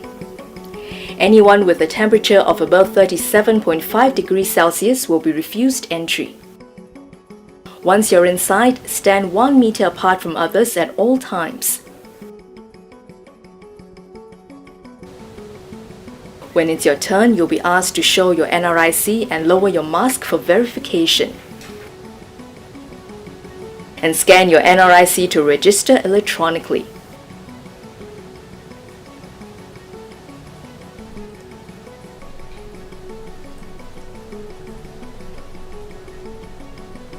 Next, sanitize your hands and put on a pair of disposable gloves before receiving a ballot paper.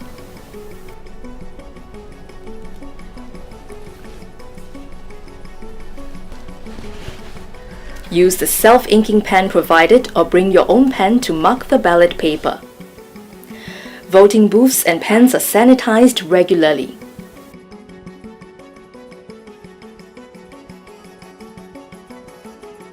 After you've cast your ballot, throw the used gloves into a bin and sanitize your hands before leaving the polling station.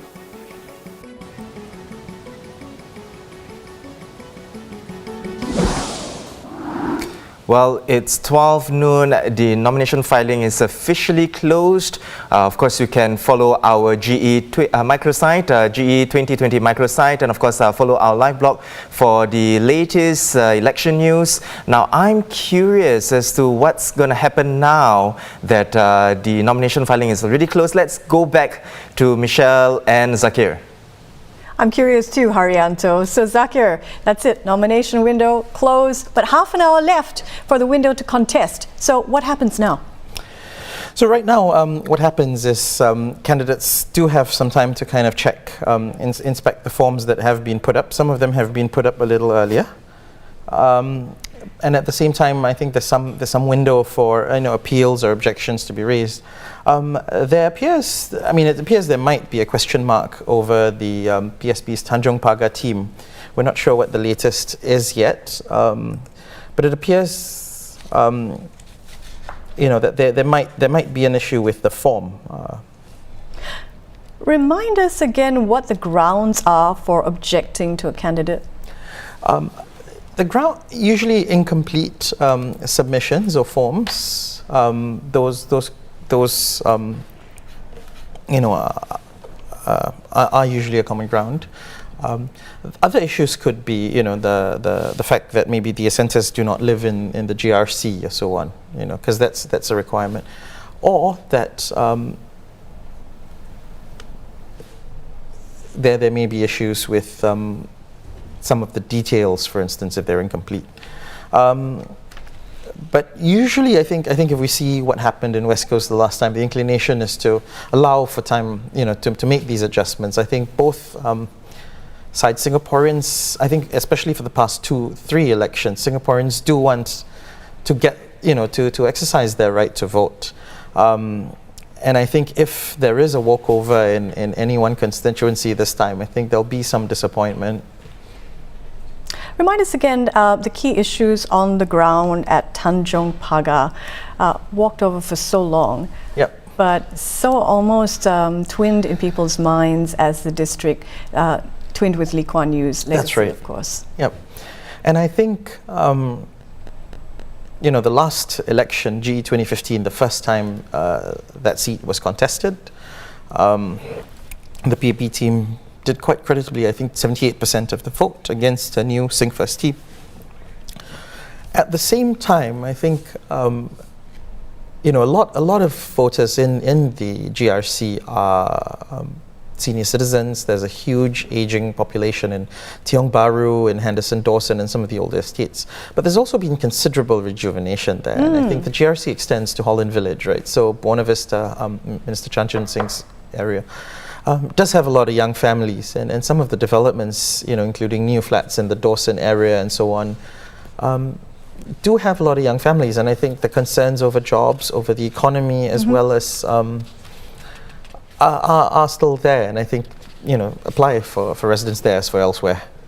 All right, thank you very much. Zakir Hussain there. We're bringing you live to all the action thanks to our reporters on the ground. But for now, though, it's back to you, Hairianto.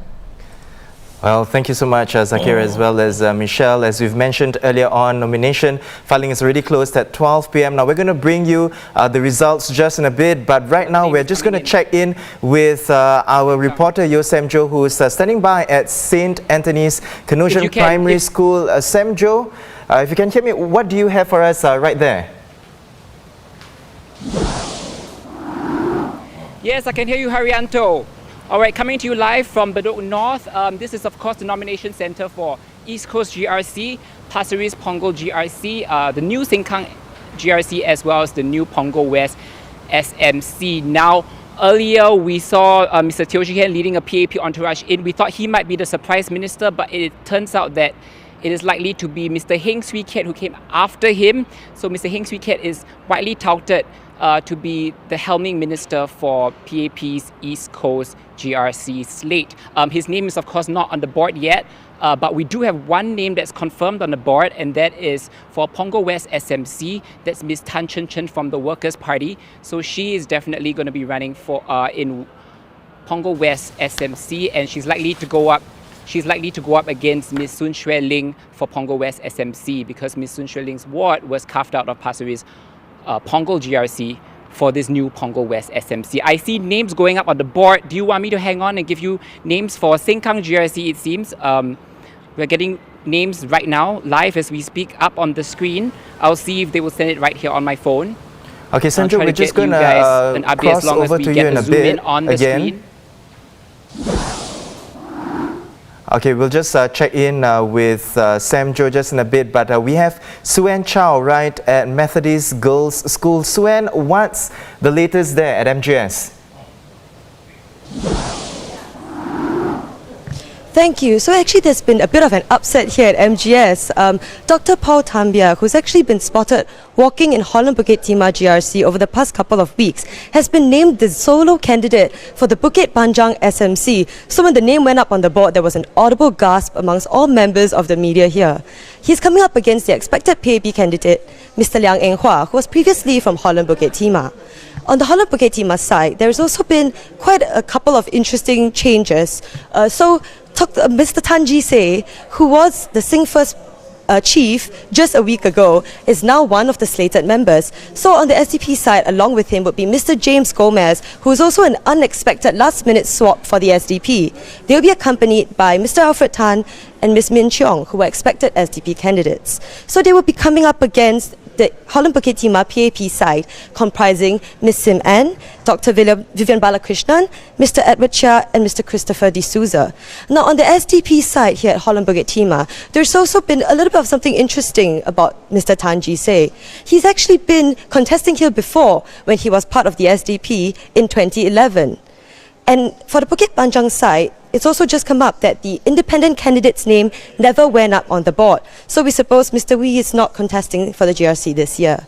Thank you. Back to the studio. Well, thank you so much, Suen, for the updates. Really interesting stuff there. We're just going to talk about it in a bit. But right now, we have Renee Po, who's at Quay Secondary School. Renee, what do you have for us there? Yes, Hairianto. So, it's been a rather subdued nomination day so far because no supporters are allowed into the nomination centres. From where I'm standing in the hall right now in Quay Secondary School, only the media is here and they are gathered around the notice board, of course, waiting to see the updates on which candidates will be confirmed to be contesting in which GRCs. Nominations have closed and we are expecting the official announcement from the returning officer on the confirmed list of candidates in the next few minutes. So from what I've seen, from the pictures on the notice board behind me so far, we have a surprise new PAP candidate who showed up for Marymount SMC, and that is the first woman Brigadier General Gan Xiao Huang, who had originally been expected to stand in Bishan Toa Payoh GRC, and she will be up against the Progress Singapore Party candidate Ang Yong Guan. We can also expect a straight fight once again between the Workers' Party and the People's Action Party in the key battleground of Aljunied GRC. And in Aljunied GRC, the WP will field its A team of Party Chief Pritam Singh, Party Chairman Sylvia Lim, Mr. Faisal Manap, Mr. Gerald Giam, and Mr. Leon Pereira, who will of course be replacing former WP Chief Lau Thia Kiang and Mr. Chen Shou Mao. And they will be up against the PAP team comprising of Mr. Victor Lai, Mr. Chua Eng Leong, and Mr. Shamsul Kumar, who contested in the 2015 GE, and of course new candidates Ms. Chan Hui Yu and Mr. Alex Yeo. In Ang Mo Kio GRC, Prime Minister Lee Hsien Loong will lead his 5-man PAP team against the Reform Party. No surprises there. Incumbent MPs Daryl David and Gan Thiam Po are part of the PAP slate, along with new faces Ng Ling Ling and Nadia Ahmad Samdin. They will be going head-to-head with the Reform Party team, comprising of Secretary General Kenneth Jararatnam, Mr. Andy Chu, Mr. Charles Yeo, Mr. Darren So, and Ms. Noraini Yunus. Of course, we did not see Mr. Kenneth Jararatnam show up at the nomination center today because he is on stay-home notice. And we have yet to see the papers come up on the board for the new Yeo Chu Kang SMC, but we are expecting a fight between PAP's new candidate Yip Hon Wing and PSP's Kayla Low. That's all I have for now. Back to you in the studio. Well, thank you so much, Renee. That was Renee at Quay Secondary School. Of course, we just need to qualify right there the lineups that Renee has just mentioned. They will be confirmed later on. Now, reporting from Nan Hua High School, we have Dylan Ang. Now, Dylan, can you give us an update right at Nan Hua?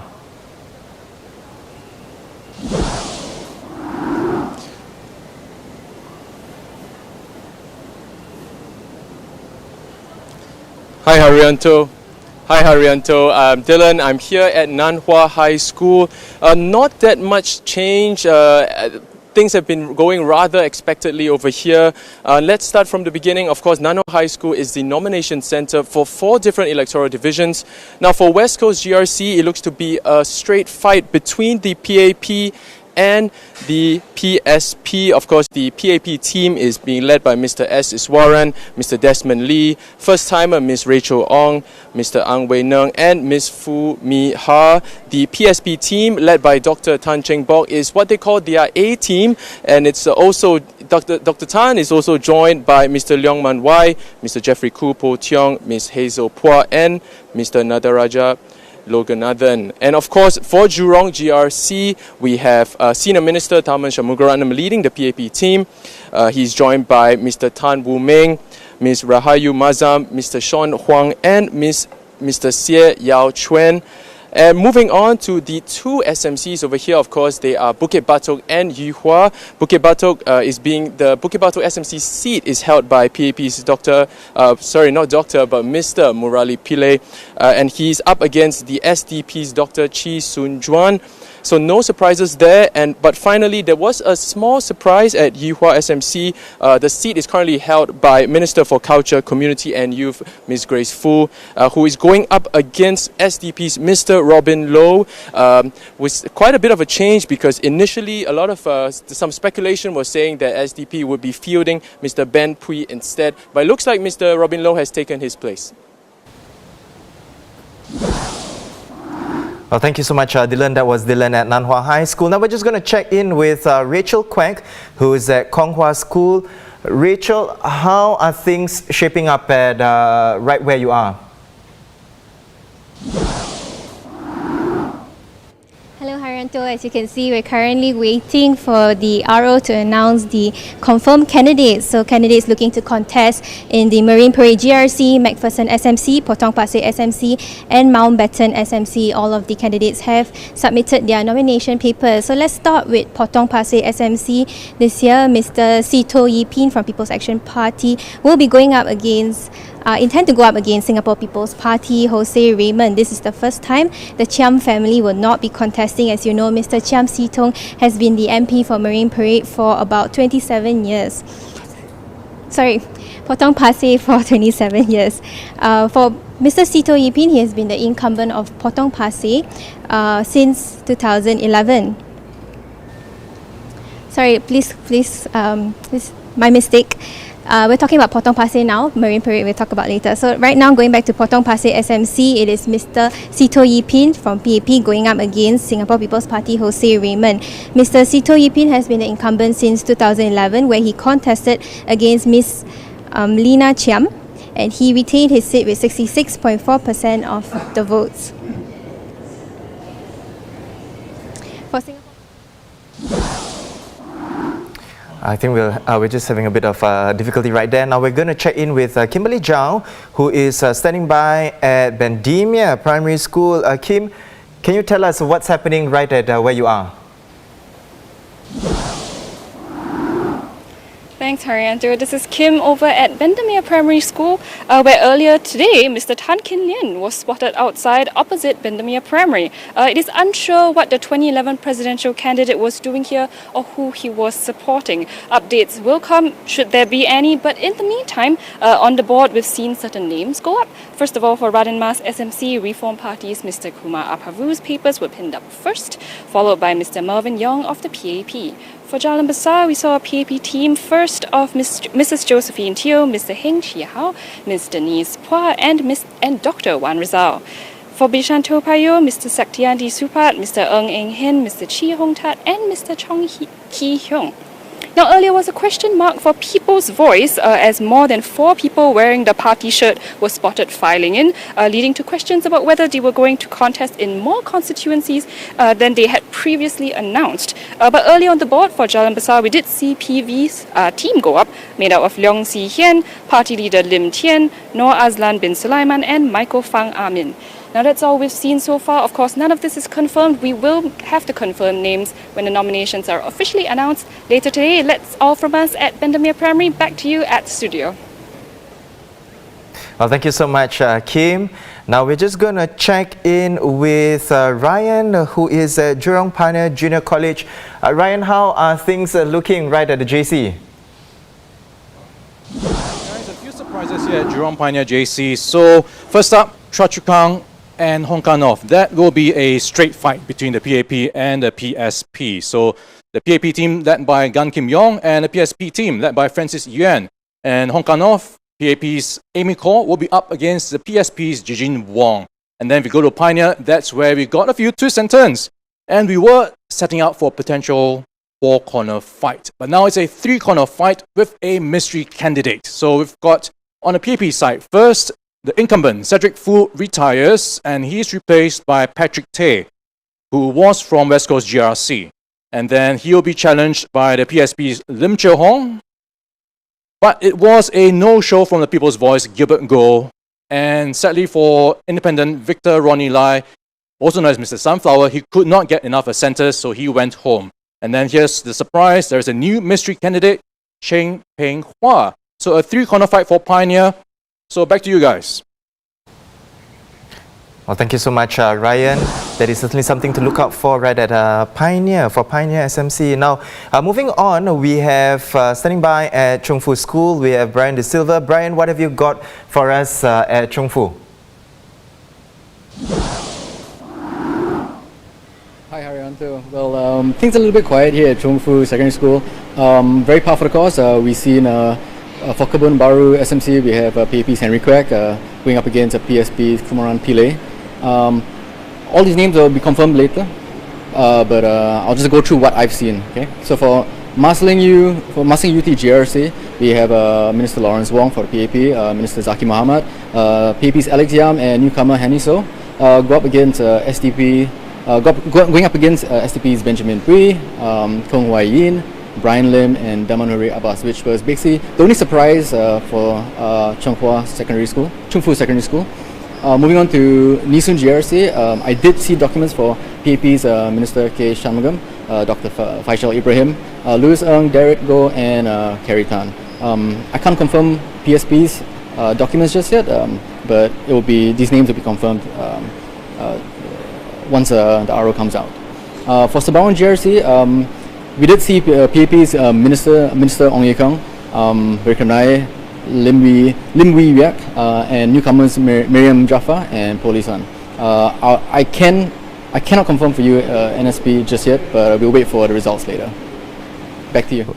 Well, thank you so much, Brian. Brian is at Chung Fu School again. Results will be confirmed very shortly in a while. Now we have right at Poi Ching School, we have Fazana Friday. Friday, what's happening at Poi Ching?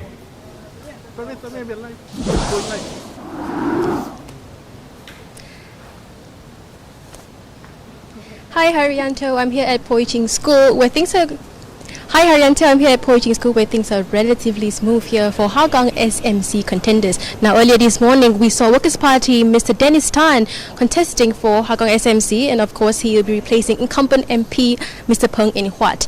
PAP is also sending Mr. Lee Hong Chuan to contest for Hougang SMC, and they both came in bright and early. Now the only twist we got this morning was for Tampines GRC. Now of course incumbent MP Mr. Heng Swee Kiat was spotted at St. Anthony Canossian Primary School and not here to contest for Tampines GRC. In place, we saw Mr. Ko Po Kun, who is speculated to be replacing him as well, and the team will now be led by Mr. Masago Zulkifli instead. Now, this might mean an easier fight, or it could be a light new twist for National Solidarity Party, who of course is contesting for the third time for Tampines GRC, led by their party president Mr. Rino Fong. We also saw Mr. Rizwan Muhammad, Mr. Eugene Yeo, Mr. Chong Hong Heng, and Mr. Tamil Selvan. Now we're looking to see what the confirmed results are from the RO, and we'll get back to you once we know that. Well, thank you so much, Friday. Of course, you've just heard from all our 9 reporters who are on the ground at all 9 nomination centres. Now, they've been there since 10 a.m. to capture the sights and sounds at the nomination centres. Again, for those of you who have just joined us, this is our Straits Times special coverage, the GE2020 Nomination Day special. Now, we've got some results in here already. Let's go with the SMC first. Let's go with Bukit Batok. Right at Bukit Batok, we see both a straight fight between PAP and SDP. Now for PAP we have Murali Pillay, as well as for SDP we have SDP Chief Chi Soon Juan. Now moving along, we have Bukit Panjang SMC as well, that is confirmed. Again, a fight between PAP and SDP. Right at PAP we have Liang Eng Hua, and for SDP, we have Paul Tambaya.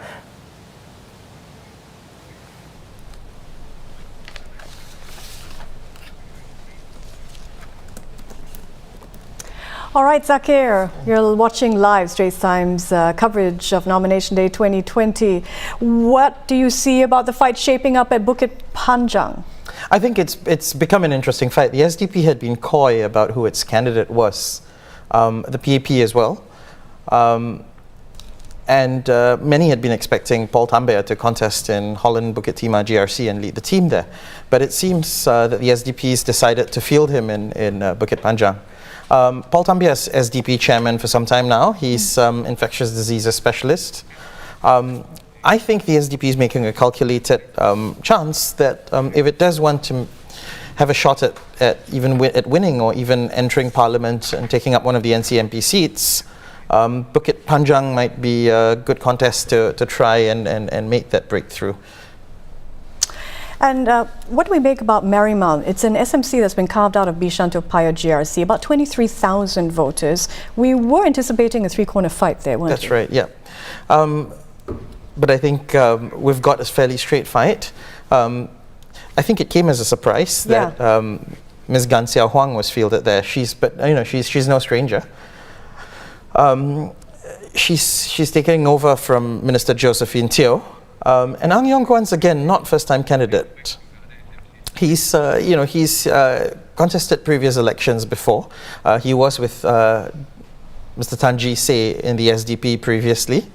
And I think, again, if we're talking about close contests and the possibility of getting into Parliament, if not as an elected MP but as an NCMP, this could be one constituency. All right, thank you very much, Zakir Hussain there. Back to you, Hairianto. Now, thank you, Michelle, as well as our news editor Zakir Hussain. Just to recap, Marymount SMC results are in. We see a battle between PAP, Gan Xiao Huang, as well as PSP, Ang Yong Guan. Now moving on, we have results for Hong Kong North as well. We are seeing a fight between PAP and PSP. For PAP, we have, of course, Dr. Amy Kaur And for PSP, we have a new candidate right there, Eugene Wong. Now, moving along, we have Hougang. Hougang SMC is seeing a fight between a Workers' Party as well as PAP. Now, the candidate for Hougang SMC on the WP side, we have Dennis Tan going up against Lee Hong Chuang from PAP.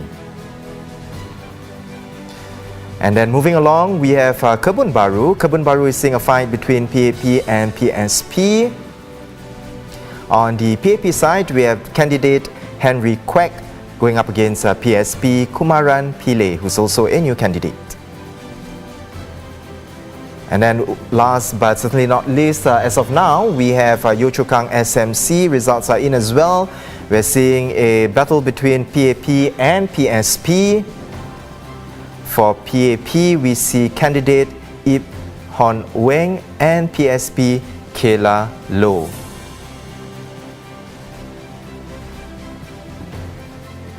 Now let's go back to Michelle Martin with our news editor Zakir Hussain.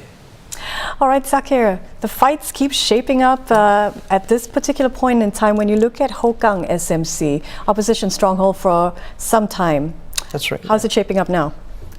It'd be an interesting fight. I mean, there's still a strong sense of loyalty to the Workers' Party, you know, for being the only opposition SMC for some time now.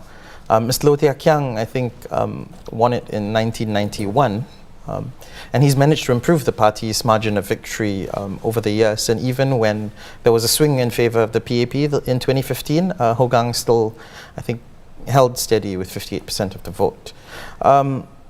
But it's interesting. I mean, the composition, the demographics of the constituency haven't changed, so the voter profile is not likely to have shifted much. At the same time, you know, Hong Chuang has been on the ground for nearly 2 election cycles now. He's familiar. The Dumpling Festival, a few days ago, he was there meeting residents. Many of the residents do like him, and he's built rapport with them. Mr. Dennis Tan from the WP is he's not unfamiliar. He's been helping out there, but you know, Hong Chuang's been there 8 years. Dennis has been there perhaps 2 or 3 years. And I think it's an interesting question as to whether voters there might choose, you know, candidate over party at this election. Absolutely. I think we're going to take a look at how the fight is shaping up in GRCs in just a while. You are watching Straits Times live coverage of Nomination Day. Hairianto, it's back to you. Thank you, Michelle. Now, of course, Michelle, like you mentioned, we have results in for the GRCs as well. We'll start with Aljunied there, hotly contested. Of course, Aljunied, 5-member GRC, is seeing a fight between WP and PAP.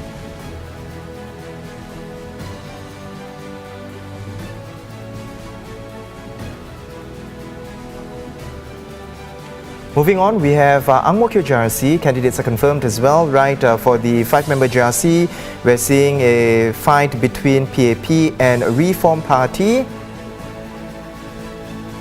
And PAP, of course, is led by Prime Minister Lee Hsien Loong. And new candidates Nadia Samdin as well as Ng Ling Ling.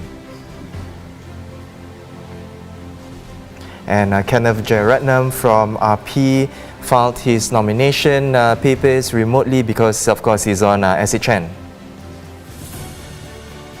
Now, moving along, we have Bishan Toa Payoh GRC. That is a battle between PAP and SPP for the 4-member GRC right there.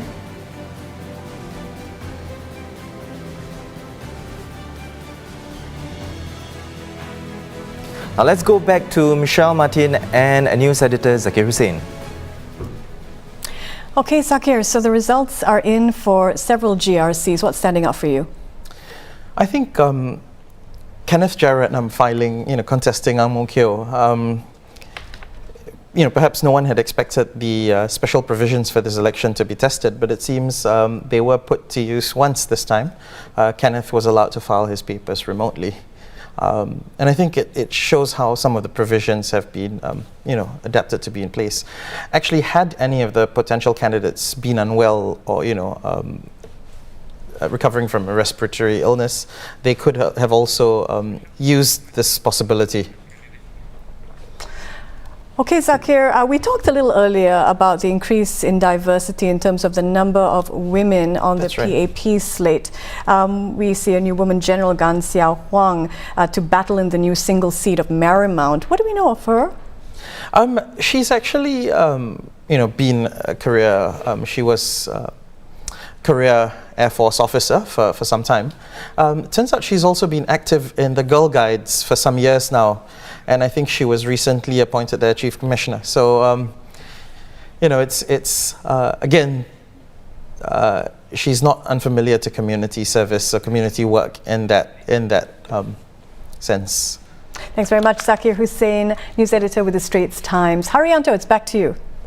Thank you, Michelle. We have results in for Choa Chu Kang GRC. That is a 4-member GRC. We are seeing a fight between PAP and PSP. And PAP, of course, we have Health Minister Gan Kim Yong, and 2 new candidates for PAP, and 3 new candidates for PSP.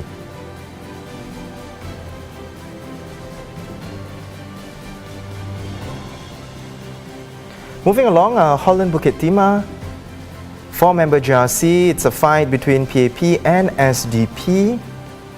PAP is, we have Minister Vivian Balakrishnan right there with new candidate Edward Chia.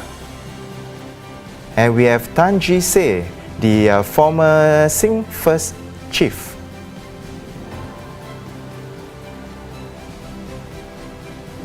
And then moving along, we have Jalan Besar GRC. It's a 4-member GRC where former Minister Yaakob Ibrahim has stepped down. So we are seeing a battle between PAP and PV for the 4-member GRC. Now we have Minister for Manpower Josephine Teo with a new phase 1 result.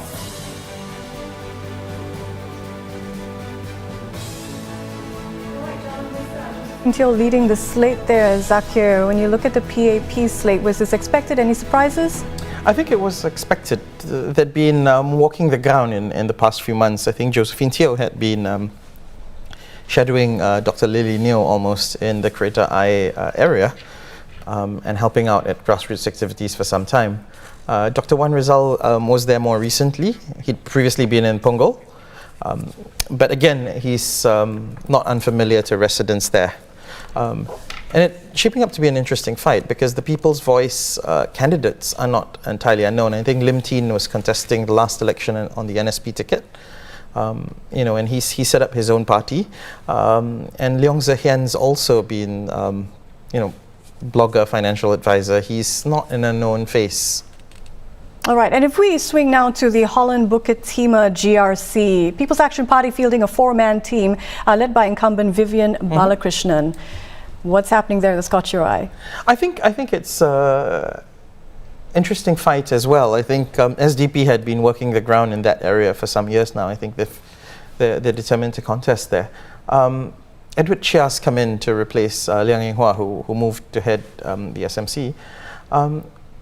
But again, GC and James Gomez are not new to elections. GC actually contested the past 2 elections, right? The first 2011, he led the SDP team in Holland Bukit Timah as well. And he was with you. And James Gomez was also a former Workers' Party candidate and with the SDP as well. All right, thank you very much, Zakir Hussain there, news editor with the Straits Times. It is back to you, Hairianto. Thank you, Michelle. Moving along, we have candidates confirmed for Jurong GRC. Let's have a look. For the 5-member GRC, we are seeing a battle between PAP and a new party, RDU, Red Dot United. And PAP team is of course led by Senior Minister Taman Shanmugaratnam. And we have Ravi Philomin on RDU side. We have 2 new faces on both sides. In fact, we have Sean Huang as well as Xie Yao Chuan for PAP, and we have Liana Damira and Nicholas Tang on the RDU.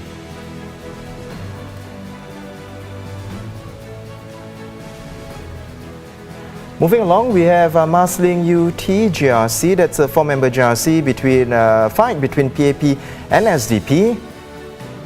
We have National Development Minister Lawrence Wong leading the team on the PAP side, and then SDP, we're seeing all candidates who have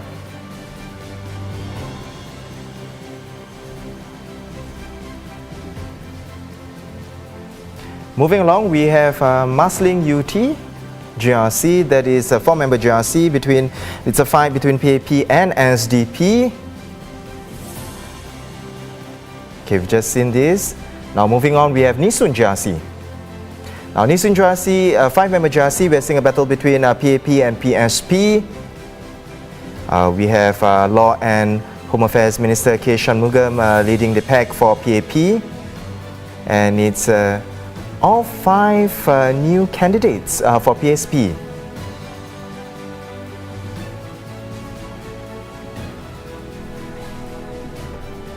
All right, so if we take a look at Nee Soon, 5-member GRC, it's a fight between the PAP and the PSP. What can you tell us about some of the new faces here, Zakir? I think the new PAP faces are not unfamiliar with residents again. Derek's been,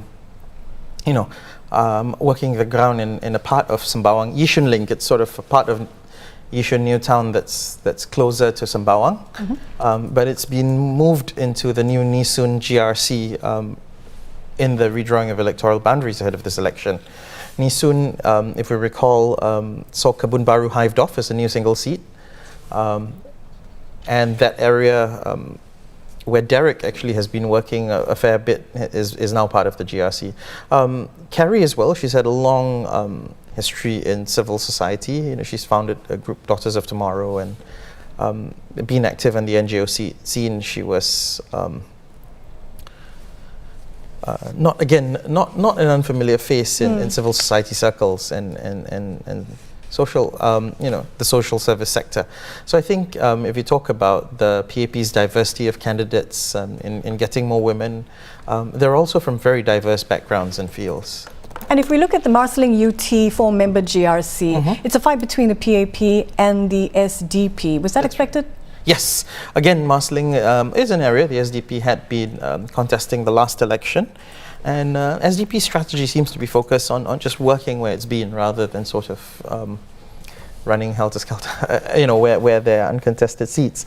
And Benjamin Pui, it's not his first election. He's helming the team.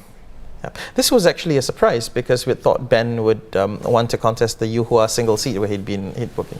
And I think, on a day where the PAP had some of its surprises in the last minute announcements, I think they didn't want to, I think they'll explain later today why these were made. The SDP, by that same token, was quite strategic in making some of these shifts. I think they did their calculations that had they had they made known these moves earlier, then the PAP might have also switched its candidates about. Timing is everything in politics, That's right. isn't it? Yeah. We're going to find out a little bit more about the East Coast and West Coast GRCs now. Hairianto, it's back to you.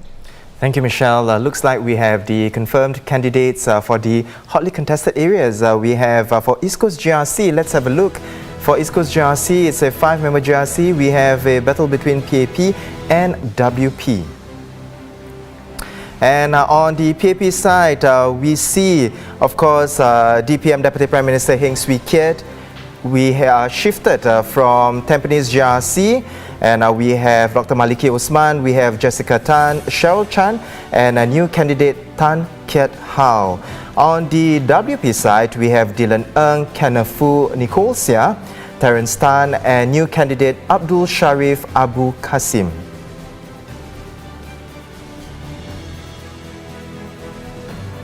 Now there's a lot to digest right there for the hotly contested area of East Coast, but we're just going to get to Zakir in a bit. We will just look at the confirmed slate for West Coast GRC. Another hotly contested area as well, that is a 5-member GRC. We are seeing a fight between PAP and PSP. Now for the PAP team, looks like we have Communications and Information Minister S.S. Warren. For the PAP team, together with Ang Wei Neng, Desmond Lee, who is also the MSF Minister. We have Foo Mee Ha and new candidate Rachel Ong. And of course, PSP, we have a man who has dominated headlines recently. We have Party Chief Tan Cheng Bok, Hazel Phua, Jeffrey Khoo, a new candidate. We have Leong Man Wai, a new candidate as well. And the final one that makes up the team is Nadaraja Loganathan. All right, so if we take a look at the slate, PAP versus PSP, we know that Dr. Tan Cheng Bok is a well-known face here. The former PAP MP returns to West Coast GRC, but as an opposition candidate for the first time. So how popular is Dr. Tan with the ground? It's been 14 years since he retired. That's right, and I think there's been quite a bit of churn among residents as well.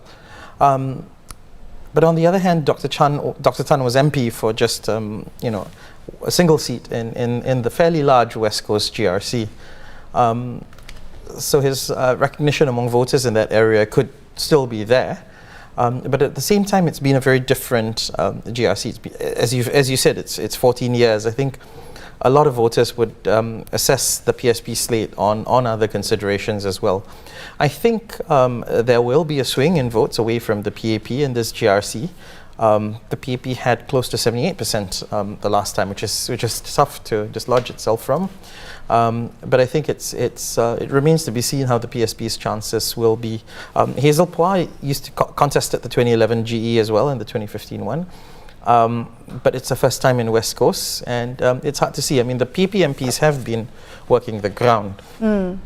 Patrick Tay left for the Pioneer single seat, but Desmond Lee is a strong candidate, and he's a fairly familiar face as well. He's a nearby Jurong GRC, and I think would shore up the team. And Minister S. Warren has been MP since '97 as well for West Coast, so that's a fairly strong track record in a way for the PAP in the area. All right, if we take a look at the East Coast slate for the PAP, Heng Swee Keat is contesting. Is his switch to East Coast going to help the opposition in Tampines? I don't think so. I think it might actually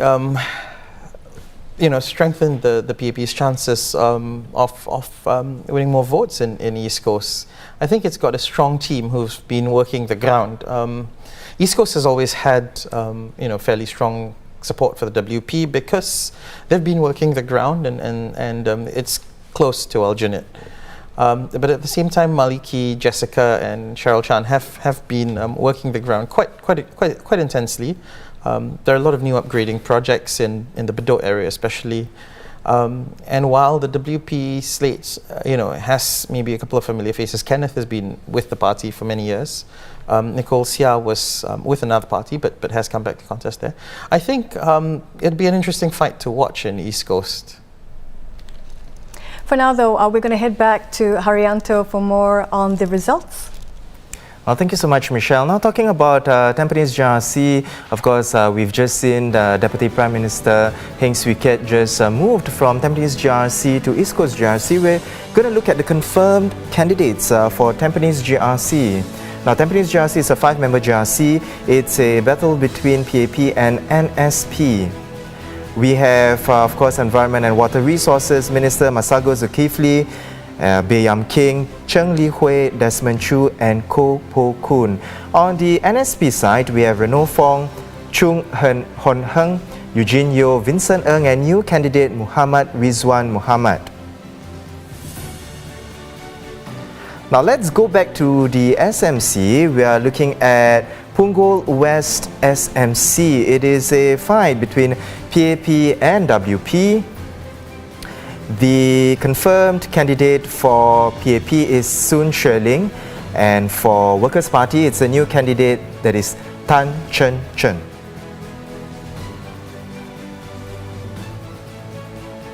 All right, moving back to GRC, looks like we have Tanjong Pagar, GRC. The confirmed candidates are in.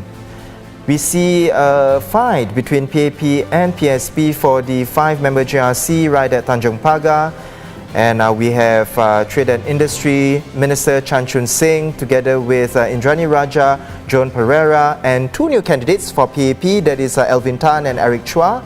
And PSP, it's a new team completely. We have Abbas Kasmani, Harish Pillay, Michael Chua, Terence Soon, as well as Wendy Low.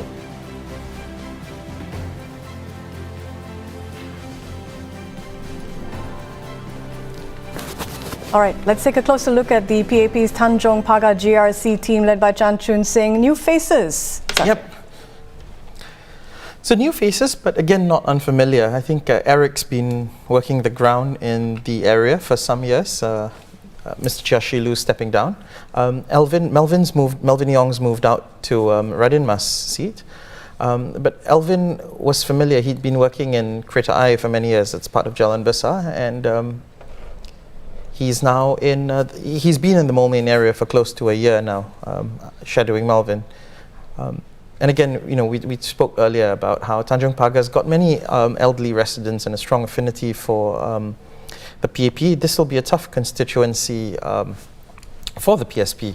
There had been some talk earlier that Mr. Lee Hsien Yang might contest in Tanjong Pagar, but this is not the case, it seems. That's confirmed. That's right, Yes. and now it's confirmed. It's not on the ballot. All right, let's head now to Punggol West. Take a look at the slate there. All right, so initially we were expecting People's Voice Gilbert Goh to contest here, right? That's right, yeah, but it seems they've moved, and it looks set for a straight fight with the Workers' Party's Tan Chen Chen. She was introduced as a candidate fairly recently. I think we still don't know very much about her, but she's been with the party for some time. And it could be an area with a close contest. Punggol West is not far from Sengkang GRC. It's also where, I think part of the area where the old Chengsan GRC was. And, there's probably still some support for the WP in the area. All right, some confirmed candidates. We have more names coming your way. Hairianto? All right, Michelle, we have confirmed candidates for Pasir Ris Punggol. Let's have a look at Pasir Ris Punggol GRC. Of course, Pasir Ris Punggol GRC downsized for this election from a 6-member GRC to a 5-member GRC, and we are seeing a fight between PAP and PV. We have Minister Teo Chee Hian right at PAP, and 3 new faces, Desmond Tan, Sharil Taha and Yo Wan Ling. Janil Putucherry is there as well, remaining in Pasir Ris Punggol. And for PV, we're seeing a new candidate, Gilbert Goh. And earlier on, we saw PV competing for Jalan Besar GRC as well.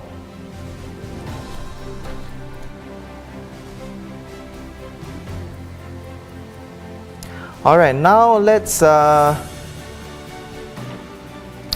we'll go over to Konghua School. We have some updates right there with our reporter on the ground at Konghua School.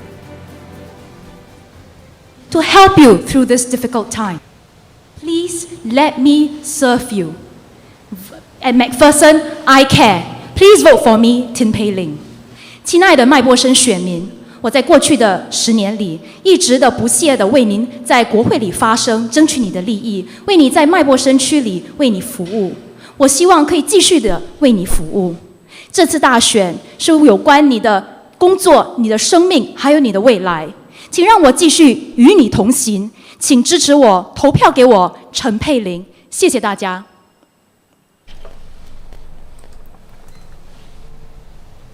All right, so we just heard there Tin Pei Ling Zakir. She's been quite well known for carrying out substantial grassroots activities, looking out for the welfare needs of residents, isn't she? That's right, yeah. And McPherson's an interesting area. It's, yeah.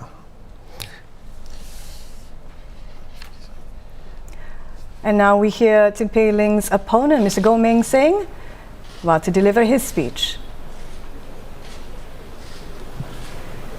亲爱的麦波森选民，我是吴明胜。这一次此次到来竞选，我看到很多贫穷、老屋，还有很多问题在你的区域。这不单是麦波森的问题，麦波森是最老的一个地区，所以我希望你能把我选进国会。 把这个国家的议题跑下来，我们所面对的不只是房屋问题，还有退休金的问题、公积金的问题，这都是跟全国有关联的。My person voters, you can get all you want from PAP and the PA.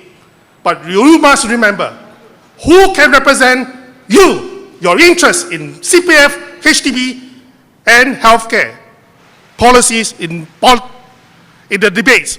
Thank you.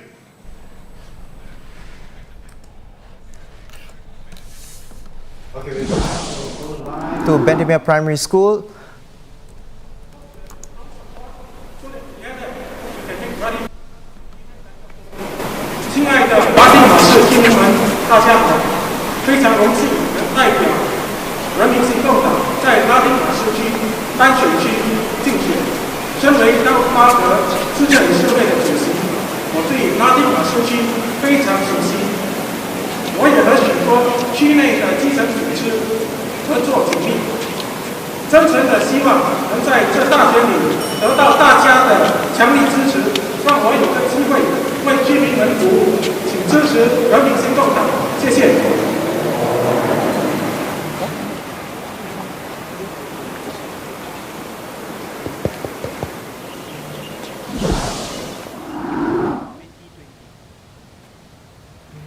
We're back at Konghua School. There seems to be an update there as well.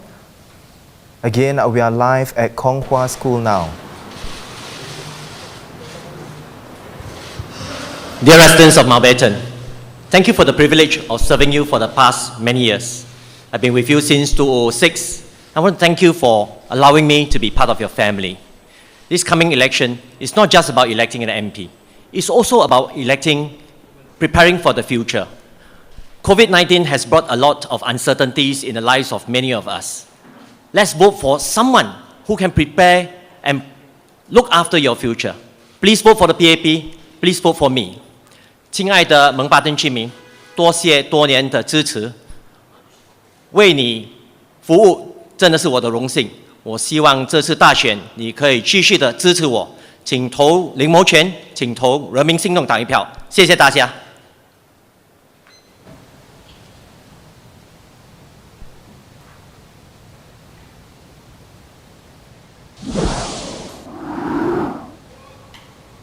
Now we're at Bendemeer Primary School.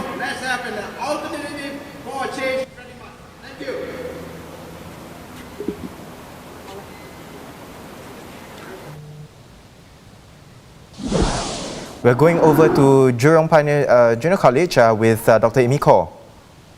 Please vote for me so that together we can overcome our challenges and build a better Hong Kong North.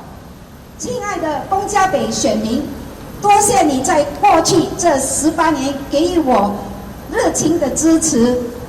现在挑战重重，请投我一票，让我能继续为您服务，共同克服危机，建立一个美好的东加北家园。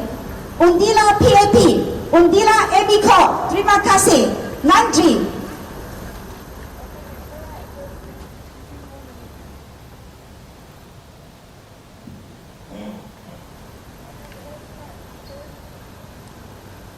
Of course, due to the COVID-19 outbreak, safety measures are in place. As you can see, the microphones are being disinfected regularly right after every speech.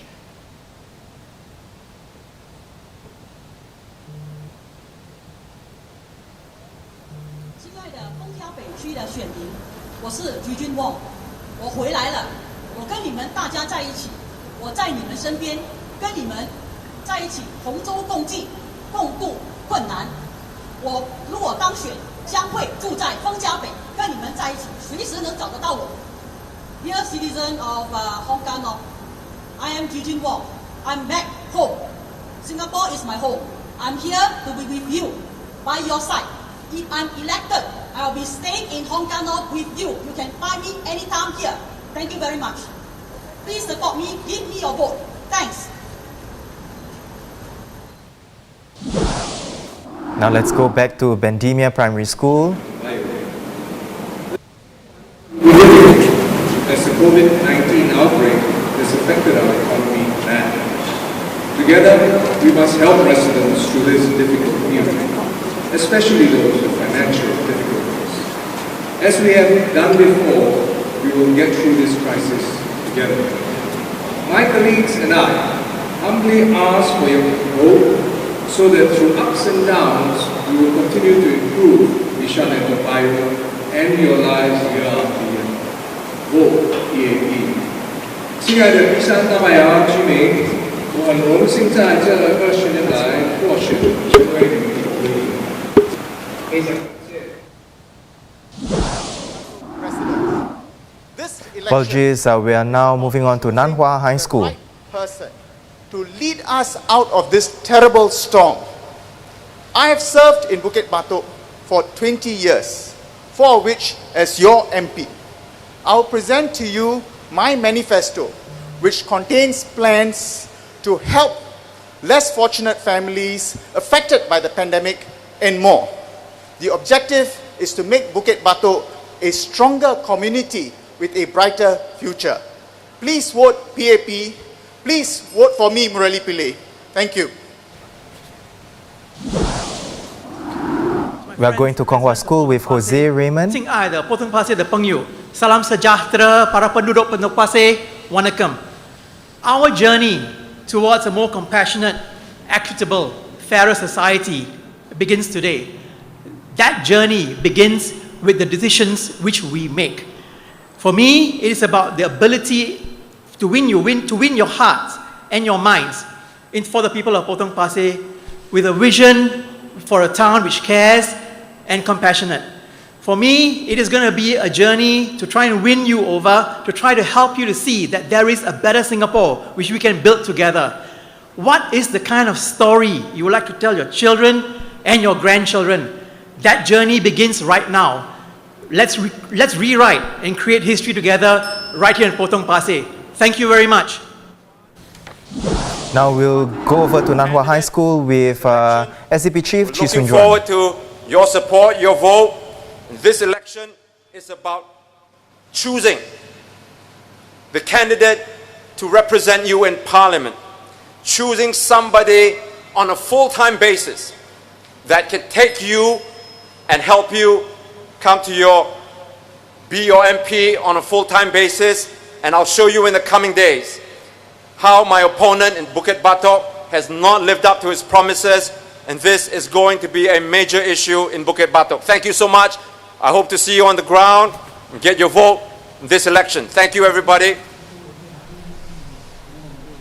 All right, so we just heard Chee Soon Juan there. It's a battle for hearts and minds. Campaigning starts pretty much now. So it's Chee Soon Juan versus Murali Pillai over at Bukit Batok. Chee Soon Juan, you just said as well, made reference to very local concerns, about upgrading works or works not being completed. That's been part of his hustings even before today, right? Yep. Yeah. Bukit Batok's actually a fairly mature constituency, and I think some of the works that may not have been completed were affected by the circuit breaker. And I think local issues, I think Bukit Batok could be an example where local issues, as well as the candidates contesting, could both play a part. Dr. Chee got 38% of the vote in the by-election in 2016.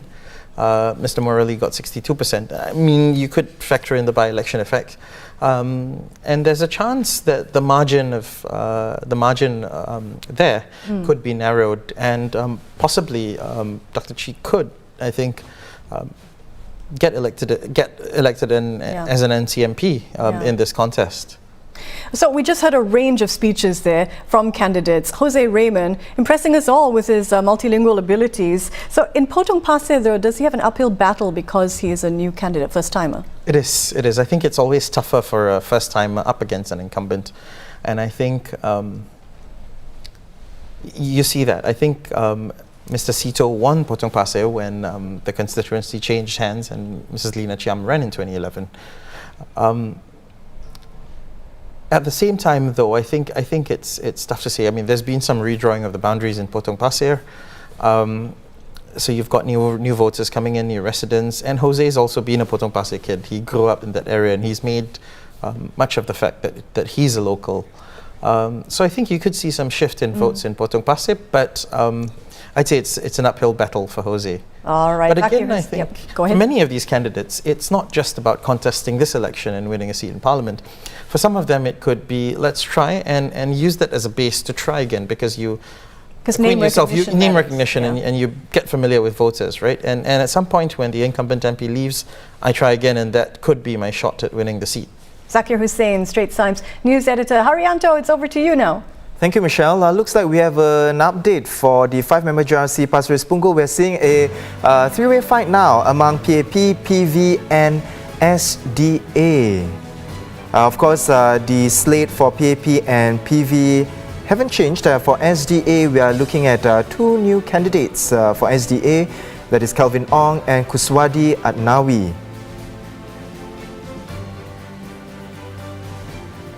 And this is the confirmation for a first three-cornered fight that we've heard today. That is for 5-member GRC Pasir Ris Punggol. That's been downsized from a 6-member GRC from the previous election.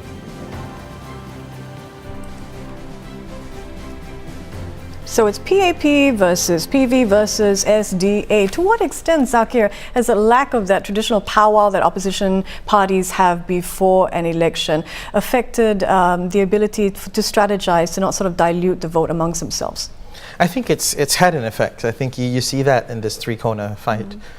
So even though there was no big powwow, a lot of them bilateralized and trilateralized, and when it became known, tried to resolve these disputes. You see that in the Reform Party and the PSP's talks, and I think while there was some unhappiness, that it remains to be seen. I think, but this was a case also where PV clearly took the position that it didn't want to negotiate or talk with the other parties, and while SDA had been working the ground and had been there in the past two elections, PV's been active there as well, and they've put up a team in the GRC. In such contests, usually one of the parties tends to do far better than the other one. So it remains to be seen, though, in Pasir Ris, which of the two opposition parties. I have to ask you to hold the thought. Zakir, we're going for breaking news now. Taman Shanmugaratnam making speech. Thankful that we have a contest in Jurong. We have a team that has been dedicated to Jurong for several years, each of us. Madam Rahayu and Dr. Tan for 5 years, Sia Yochen for 5 years, Sean Huang for 10 years, and myself for 19 years. And I really want to thank our residents for allowing us to serve all these years. And especially want to thank the residents, the many residents who've come forward to work with us to help others in need during these difficult times. I also want to compliment Mr. Desmond Lee and Mr. Ang Wei Ning for working in the Jurong team to build up the community over the last 10 years. Our work continues. There's a lot of work ahead. If we are elected, our first priority is to help all our residents see through this crisis. Anyone who's lost a job, anyone with kids who need looking after, anyone who has elderly parents who need care. Helping our residents see through the crisis. But we also want to keep improving and building on what we have achieved over the years. Our work never stops to build a stronger and warmer Jurong community. Thank you very much. We're going over to the SAC with Workers' Party. 首先，我们想感谢玉朗的居民们这5年来的支持。9年里对工人党的信任与支持。 也很荣幸能成为你们在国会的代言人。接下来的5年，我们会继续努力，为你们服务，争取民权，谋求福利，从而改善大家的生活，让新加坡成为更美好的家园。 这次关键性的大选，请把你神圣的一票投给工人党，让您的一票成就未来。 Voters of Aljunied GRC, for the last 9 years, the Workers' Party team has served as your members of Parliament. It has been an honor and a privilege for us to have done so. We have put our hearts and our minds to serve you in Parliament in the constituency and in the town council, no matter what the challenge or what the obstacle. We ask that you vote for us so that we can continue to serve you. We will strive to meet your expectations. If we have fallen short, we ask for your understanding and will strive to do better. The Workers' Party will fight for you, the future of Singapore, and our fellow Singaporeans in Parliament. Your vote on polling day is crucial. Make your vote count. Vote for the Workers' Party. Thank you. We'll cross over to Chongfu with Minister Shanmugam. Who will take the country through the two crises that Singapore as well as the world is facing? The healthcare crisis all around the world and in Singapore, and linked to it, the economic crisis, jobs, economy, businesses. Who can guide the country through these two major issues? And in Nee Soon, residents know you have given us, PAP team, your strong support over many years against different parties. And through these years, Yishun has developed into a modern, vibrant town. This is the PAP team with two new candidates, Carrie Tan and Derek Goh. We hope that you will give us your very strong support again. And we will come and tell you about our detailed plans over the next 9 days. Yishun வாழ் மக்களே, மக்கள் செயல் கட்சிக்கு நீங்கள் அமோகமான ஆதரவை தொடர்ந்து பல வருடங்களாக கொடுத்துள்ளீர்கள். இந்த தேர்தலிலும் உங்கள் ஆதரவை, அமோக ஆதரவை நான் தாழ்மையுடன் கேட்டுக்கொள்கிறேன். ஈஷூன் நகரம் ஒரு நவீன நகரமாக மாறி வருகிறது. தொடர்ந்து உங்களுக்கு சேவை புரிய வேண்டுகிறோம். நன்றி, வணக்கம்.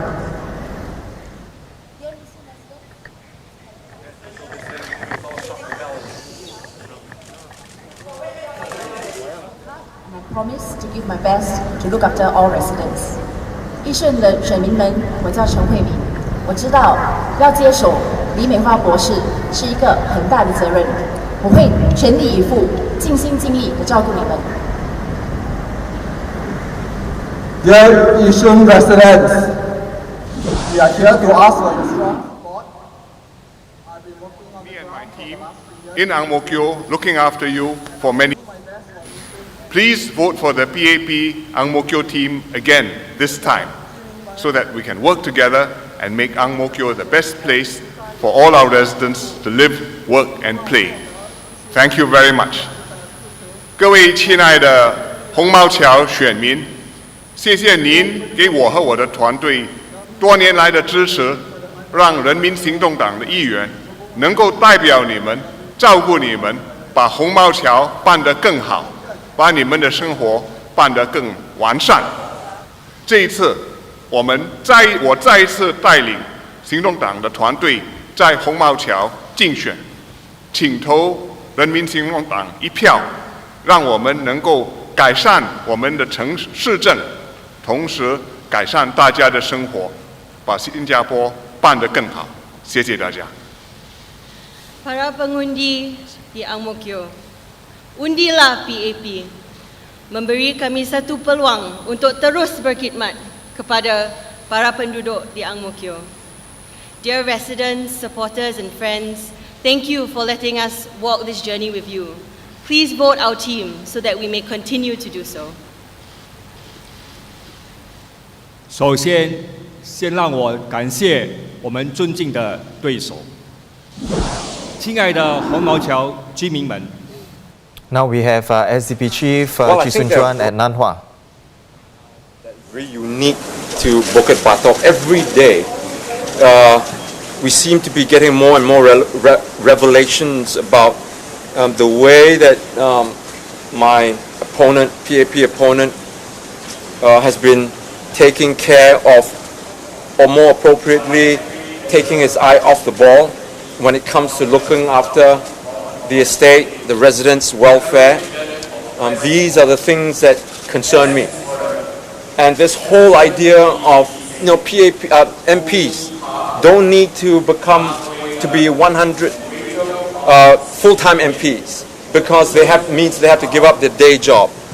Well, I've just shown you how crucial it is that MPs make that effort to take care of town council, the residents, speaking up in parliament, doing your homework. With all these responsibilities, I just cannot see how someone can go to the office 9 to 5 or however long they spend over there, and then come out on weekends to kind of do a bit of PR work. That doesn't cut it, okay? And that is why, as far as Bukit Batok is concerned, this election is going to be very unique in terms of how we're going to take care of the residents and the estate. And in the coming days, I'll lay out our plans on how we're going to take this constituency forward and how we're going to address their concerns, both at the local level and some of the issues that we're going to be prosecuting nationally, and issues like, for example, retrenchments, elderly, how are they going to survive, and in terms of economic issues, these are things that we are going to be very, very concerned about, and going forward, that's what we're going to address. So the slate of candidates that PPP is putting forward is GE. There were some surprises this morning. So, having Dr. Paul Tambaya contest in SMC when he has been spotted at Olivia and in GE2020 he has also run on GRC. So with you and him, the secretary and the chairman both contested in an SMC, is this some sort of strategy? You all think you all have a higher chance in the SMC next one? The heavyweights are going to this. Well, we work everything out in terms of what gives us the most strategic option, the maximum chance of us making sure that we cross over the 50% mark and get ourselves into Parliament. So, looking at all the various options, that's still the best combination that we've come up with. So, it really is very interesting elections that we're going to go into, and it's game on. We're asking all our supporters, everybody, to come out and get behind us, get us into Parliament. High stakes. This time round, high stakes. You look at the 3G, so-called 3G, 4G ministers. I'll give you irrefutable evidence of how even before the COVID pandemic, that they haven't been delivering what they've promised. And I'll take you back into what the PAP promised, what the Prime Minister promised in his election speeches in 2015. And we're seeing productivity go down, economic growth go down, and unemployment go up.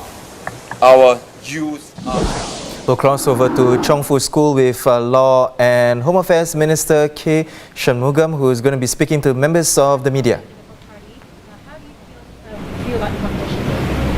Over different elections, we have faced different parties. The last two elections, Workers' Party had come. They have chosen not to come back here. Now a new party has come. I think it's good that residents get a choice. And in a way, I see elections as a renewal of a covenant between whoever gets elected and the residents with the promises we make. I think residents know our track record. There are two new candidates in the PAP team, Carrie Tan, Derek Go, and of course Prof. Faisal and Louis. Residents know them well. Very popular figure, Dr. Lee Biwa, is retired. Derek, if elected, will look after Yishun Ling, and Carrie, if elected, will look after Yishun South. Very big shoes to fill, I should say, Yishun South. I think I'm looking forward to the competition. Residents will make a choice. So the election is also taking right smack in the middle of a pandemic. How will you reach out to voters during this time? The rules are out. I think we all have to observe them. As I Now we said, have Paul Tambaya right at Methodist Girls' School. We'd like to thank the election officials for the process. We'd like to thank the residents and neighbors from Bukit Panjang And we'd like to ask you to support the SDP. 4 yes, 1 no. Yes to suspending GST, retrenchment insurance, retirement income, putting people first, and no to a 10 million population. 朋友，各位主持报案的选区们，支持我们新加坡民主党，谢谢。Terima kasih atas terima kasih atas sokongan Anda semua. Undilah SDP. Vote SDP on July 10th. Thank you and God bless you. Now we'll cross over to Bendemeer Primary School with Trade and Industry Minister Chan Chun Sing. That's why I always say, and my team shares the belief that our duty, first and foremost, must always be a duty of care and service for the residents. Nothing else must come before this. We cannot put any personal agenda on this platform. Now we do apologize for the technical difficulty. Now we're just going to go back to our confirmed candidates for Potong Pasir SMC. Now it's a fight between PAP and SPP for Potong Pasir SMC. For PAP, we have Sito Ipin going up against SPP Jose Raymond.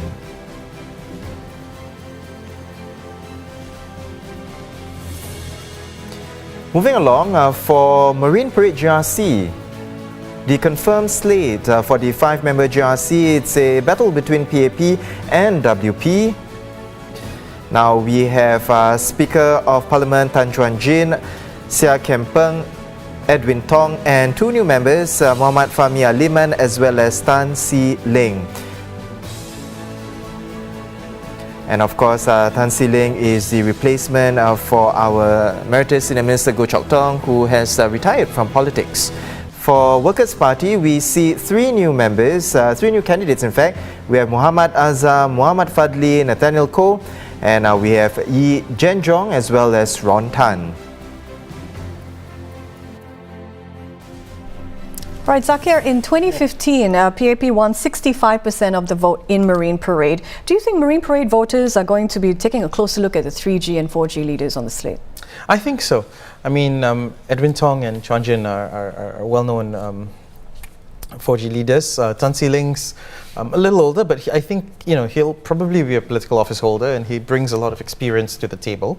He's also been active in community work in the GRC for the past 2 years or so. Fahmi is a bit newer. I think there'll be a closer look at him. But the WP slate is not unfamiliar as well. Zhenjong and Ron are familiar faces, and I think while the other candidates are not entirely new, they could, people could take a second look at them. All right, and if we head back to Potong Pasir, we heard Jose Raymond give his speech there a short while ago, appealing to residents in many different languages. He's up against an incumbent for double incumbent, Sito Ipin. What stands out in the fight here? I think it's the fact that you've got someone who's worked the ground, right? And Sito was himself the underdog for actually 2 elections before then. He tried. He stood against Chiam Si Tong and he persevered, right? He was many of the former PAP candidates who contest some of these opposition constituencies do go on to safer seats or GRCs after 1 or 2 elections. Someone like Sito refused. He actually said, I want to try and win Potong Pasir, and he did in 2011 narrowly by 114 votes, I believe. Right? Since then, he's been working very hard, and he's improved his margin, I think 66% or 65% at the last GE. So it's quite commendable achievement. But in an SMC where the total number of voters is 20,000 to 30,000, a small swing or a small shift is easier to bring about, and especially in a heated campaign, if issues crop up, it could be a close fight. Yeah, I want to pick up on that point because election boundaries for Potong Pasir have expanded to include a couple of blocks from the Bidadari area. That's right. And so those are going to be new families who may not have that collective memory of the role of the opposition in Potong Pasir. That's true. And at the same time, they may be concerned about amenities, and development in their ward. So that's one line of thinking. But they might also be inclined to actually back a new candidate. It's hard to say, I think. Yeah. But this could go some way for Jose Raymond in terms of name recognition moving forward? That's right, yeah. I think even if he doesn't win this election, he might possibly get an NCMP seat. Or he'll be around, he said he'll be around in Potong Pasir. And we'll see. I mean, SPP was a party that grew around the Chiams, and many Potong Pasir residents still do have fond memories of that, of being the only opposition seat for a long time. Do you think because there's an increasing number of NCMP seats, there is a new route for the opposition to get into power and just don't lose by a large margin? That's right, and I think that is possibly what made some of the possibly what motivated some of the switches to SMCs we're seeing. Yeah. All right. Well, thank you very much, Zakir Hussain, news editor from the Straits Times. We're heading now to Day Secondary.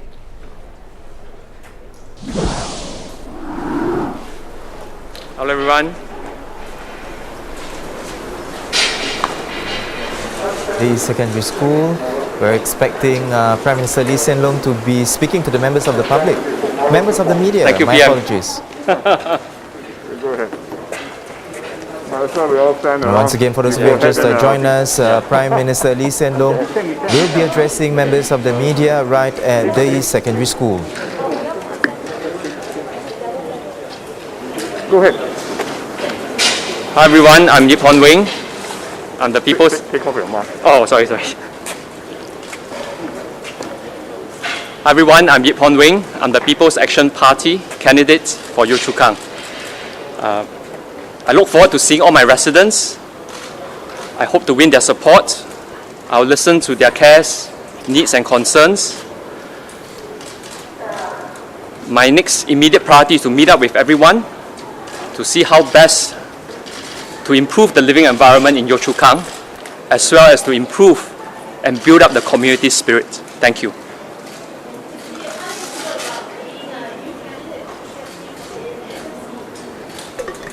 I think it's usually difficult to be a new candidate, but I've been walking the ground over the last few months, meeting the residents, finding out their needs, understanding the issues, what are the issues on the ground, and helping them through various different activities.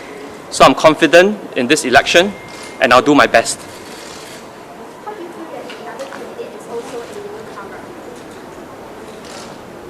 The candidate from the PSP is a newcomer, but I believe she has also been walking the ground and understanding the issues. So it will be a good fight, and I look forward to it because it means that more Singaporeans are stepping forward, wanting to serve the community. So I look forward to a good competition in this election.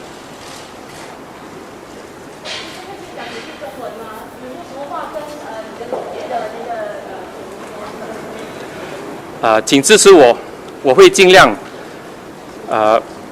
帮助他们，为他们服务。谢谢。I think the first thing I'll do is really to walk the ground, to understand the issues, to get to know my residents, and also to build up the good work done by Dr. Koh Poh Koon over the past 5 years. We have done a lot in Yio Chu Kang, and I look forward to do even better for them. Previously rumored to be a 3-corner fight, so now it has become a 1-to-1 fight. So do you feel less more assured? Well, it is still competition. It doesn't diminish the need for me to do my very best in the SMC, and I'll do my very best to make sure that we will win. Okay, anyone has any more questions? Thank you. Come, we'll take the press conference. You hang around. You're part of our extended Ang Mo Kio. Thank you. Afternoon, everybody. Very happy to be here. Happy to be standing again as a candidate together with my teammates in Ang Mo Kio GRC, and to have the chance to ask for the voters' support to elect us, to look after them, and to look after Singapore again. There have been some changes in Ang Mo Kio GRC. because the Yio Chu Kang ward has been hived off as a single ward, and Mr. Yip Hon Wing has taken over from Dr. Koh Po Kun in Yio Chu Kang. Koh Po Kun has been redeployed, as you would know by now, to Tampines GRC.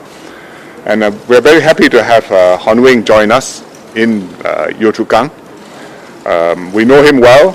The residents probably already know him because he has been responsible for the senior SGO now, they call it, the Silver Generation Office, working under the AIC. AIC means Agency for Integrated Care, which means looking after the senior citizens in Singapore. And in Yio Chu Kang and Ang Mo Kio, we have many senior citizens. So it's right up Hon Wing's alley, and I think that he comes with a head start to understand their needs and to work for them. In Ang Mo Kio itself, we have had some changes to our lineup. Dr. Intan and Mr. Ang Hin Kee, as you know, are not standing, but I can announce that they are retiring as MPs, and their places have been taken over, as you also know, by Ng Ling Ling and Nadia Ahmad Samdin. And we'd like to thank Hin Kee and Intan for their many contributions to Ang Mo Kio GRC. They've been serving here for 2 terms. They've been close colleagues of mine. We very much appreciate their work and their support, and I think the residents will meet them. But I'm quite sure that Nadia and Ling Ling will work hard to pick up the threads, because they've been able to understudy Hin Kee and Intan for some time, and will be able to continue to make sure that the residents get good service. Ang Mo Kio is a town. Ang Mo Kio GRC covers about 2/3 of Ang Mo Kio town, plus Fernvale. But to make a town council, I think it makes sense for Ang Mo Kio GRC to come together with Yio Chu Kang SMC, with Yip Hon Wing, and also with Kebun Baru SMC, where Henry Quay is standing, to form one town council. Then we will have 5 of us plus 2 MPs, altogether 7 MPs. It covers the whole of Ang Mo Kio town, which is the way it was earlier when Ang Mo Kio was first built. All as one town, and actually it was just one MP, Mr. Yeo Tun Chia, in those days. And we worked together to make the town better for residents. But of course that depends,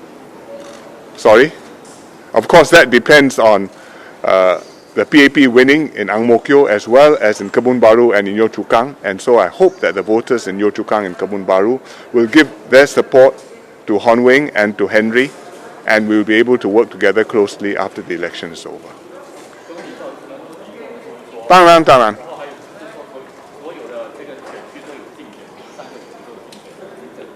我们拜后说，这个访谈会只是谈我们红毛桥的事情。我很荣幸有机会再代表红毛桥，代表行动党在红毛桥竞选，当红毛桥的国会议员。我的红毛桥团队有一些更换，因为上一次是6个人一个团队，这一次是5个人。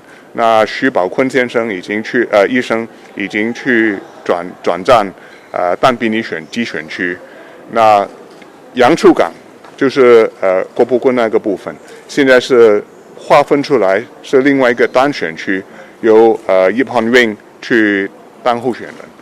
在红毛桥本身呢，我们2个候选人会退下来了，那就是 Dr. Intan 跟洪炳基先生。我们感谢他们这多年来给居民、给市政的服务。Ang Hin Kee 不只是一个议员，同时是我们的市政理事会的主席，所以花了很多功夫提升我们的主屋，提升我们的电梯，把我们的服务尽量办得更好。我们非常感谢他们。那2个新的议员、新的候选人，大家知道了，一个是黄玲玲，一个是Nadia Ahmad Samdin， 2个都是新的议员。他们已经有几个月跟秉基跟 Dr. Intan 一起合作了，所以他们已经大概知道了红毛桥集选区的来龙去脉。我有信心他们会跟我们一起紧密的保持联系，跟居民维持一个高水平的服务。如果谈整个市政的情况，红毛桥市政理事会过去是包括盛港 C 单选区，现在盛港 C 已经不存在了，已经划成两半，一半去了盛港集选区，另一半已经归入红毛桥集选区。但是红毛桥集选区只是5人集选区。那我们的计划是，选举之后，如果我们在红毛桥、我们在Kebun Baru、我们在洋出港都获胜的话，那么我们这3个选区会联合起来组织一个市政理事会。换句话说，我们希望跟洋出港、希望跟Kebun Baru密切的合作，把红毛桥市政办得更好。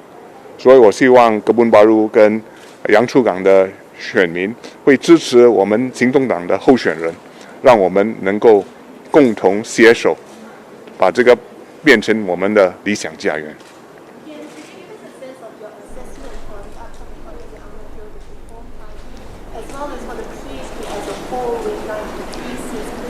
Well, I think the overall situation, I'm having a press conference later on this afternoon at the party HQ, so we can talk about later. In Ang Mo Kio, I'm happy that the constituency is contested. It's a reform party. The team is being led by Mr. Kenneth Jairatnam. He's not here physically because I believe he's on SHN, having just come back from UK, where he was visiting his son.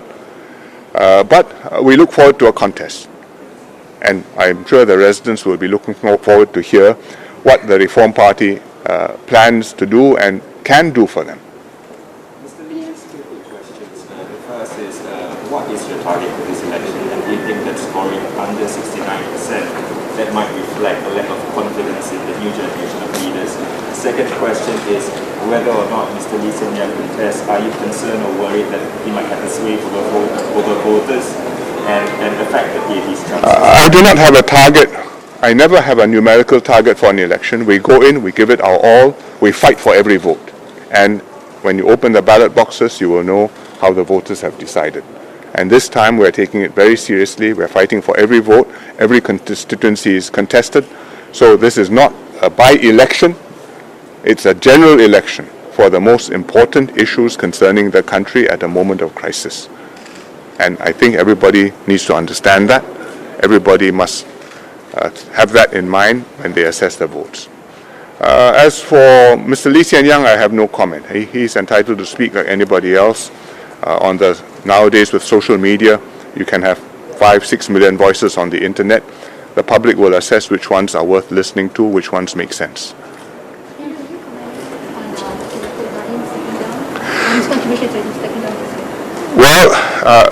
Well, I'm sad that he is stepping down because he has been a close colleague for many years. He was a minister in charge of several portfolios. He's also been looking after Dalam Besar GRC, and he has carried many difficult policies and showed courage of conviction on difficult matters.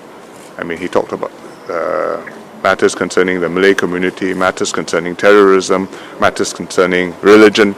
These are not easy matters ever, and they are particularly not easy matters for a person who is a minority or a Malay to take a stand and express his views and persuade people that this is the right way to go for Malays, for Singapore, and for our solidarity as a nation. And he did that. At the same time, he looked after his residents and his GRC well. And we thank him for all that he has done in Jalan Besar as well as nationally. In the last week, the PAP announced its candidates fairly early. Yes. And it said that the opposition would be very to improve transparency. Yes. But this time around, there have been some surprises. For example, in Eastern. So what was the reason firstly for not announcing this earlier? And secondly, could you also walk us through the decision to kill DPM-8 in East Coast, as well as the defense by some... I think we deal with that later. That's not an Ang Mo Kio question. I will be having press conference later. There's time to answer that afterwards.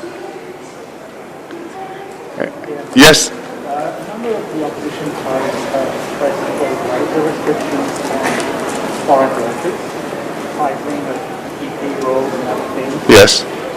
Given the current situation, are these wise, helpful suggestions, or do they risk being divisive or causing economic risk? Well, the balance between the local workforce and the foreign workforce is one which we have to constantly watch and manage, and it depends on the economic situation, it depends on the economic growth of the country, it depends on our labor situation. In a crisis particularly, they become sensitive. In an election particularly, they can become very politicized. So we will be discussing these issues over the next 9 days during the campaign. We have a whole series of straight talk sessions online, and we will address that amply.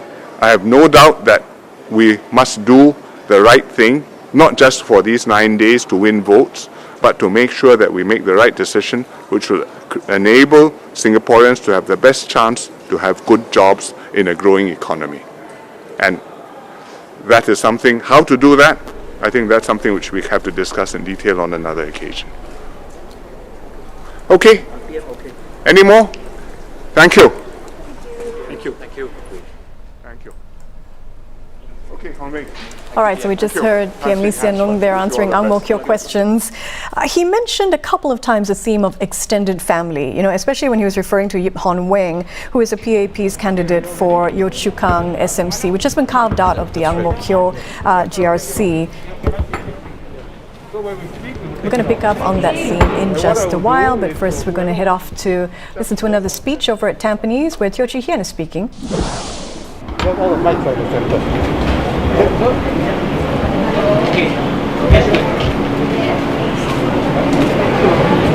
Good afternoon. We are from the Pasir Ris Punggol team and the Punggol West single member constituency. We have a new team with new candidates with energy and ideas. But we also have candidates with experience, like Dr. Janil and Ms. Sun Xueling. We hope to offer our voters in Pasir Ris Punggol a diverse team which can look after their interests. This is an especially difficult time for Singapore and Singaporeans. The COVID-19 crisis is the most serious crisis I've encountered in 40 years of public service. And it is especially at this time that we need continuity and stability to see ourselves through together.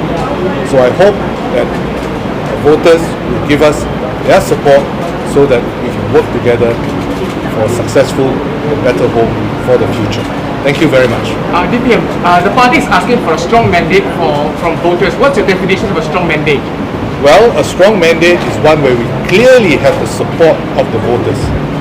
And I am never one to provide statistics and numbers for these kinds of things. But I think we do need and want a clear mandate from the voters. It's for Singapore, and it's also a signal to the rest of the world and investors that we are united and ready to face this storm. So what do you think about a three-corner fight in your GRC and Punggol West? Well, I've been in four-corner fights before.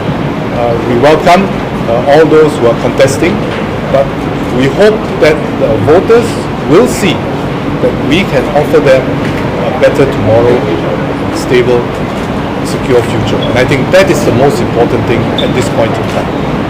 We also intend to work very closely together with Punggol West single member constituency. Because for Punggol, it's a new town. We want to make sure that the town council and its finances are well managed and that we can develop Punggol town in an integrated way. Because there are so many new developments coming up and so many new residents coming in as well. Other questions maybe for my colleagues? So you mentioned your team has is pretty diverse and has new energy and ideas. Can you share some of your new ideas that you're going to bring to us? Well, perhaps I ask some of my team members to say something. First of all, Xueling, do you want to say anything? Yeah. Why don't you say something? Why don't you say something to them?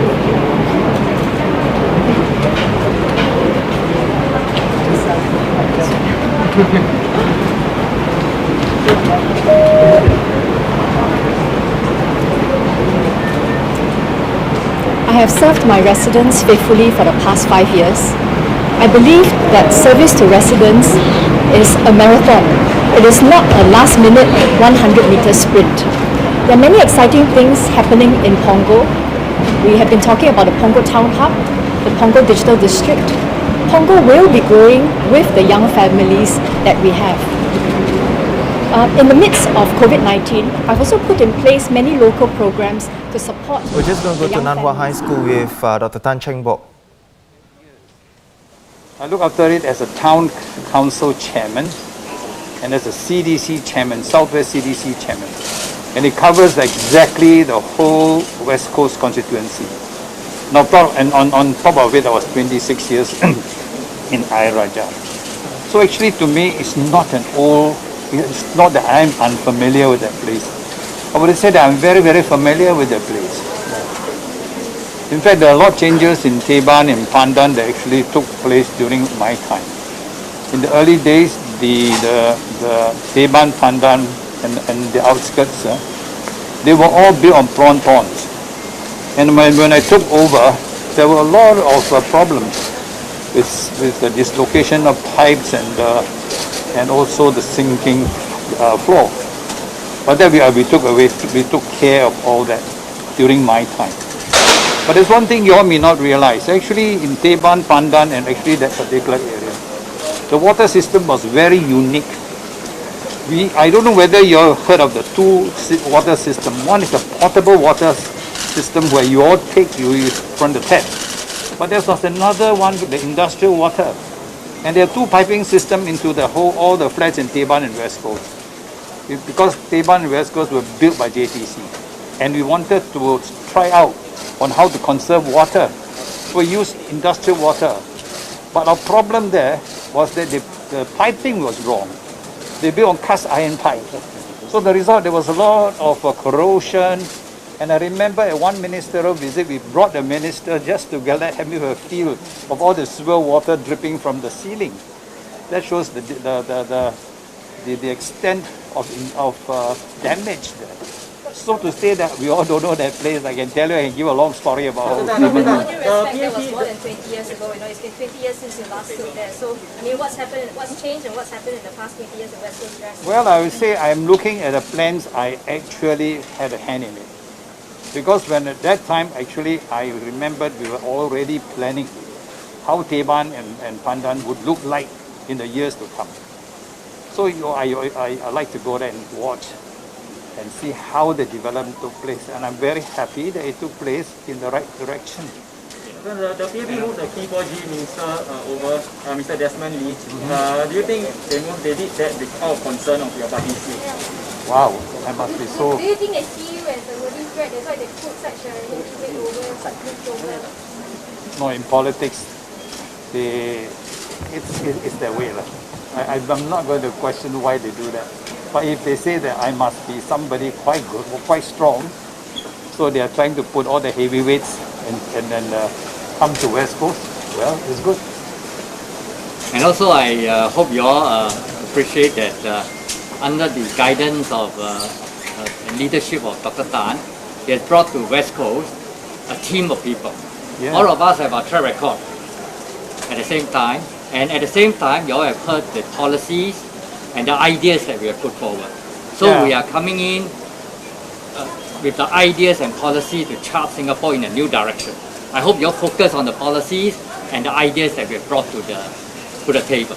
Okay. I think you all must look at the quality of my candidates. Okay, he, for example, is a scholar, right? If you all go by the criteria of the PAP, must be this. And he runs big financial institutions, banks and so on. So the kind of expertise is going to bring in this organizational skill and money matters, financing, will be able to run all the town councils. Where's Hazel? Hazel Education is first class honors, Cambridge. Okay, we are not putting simple people, you know.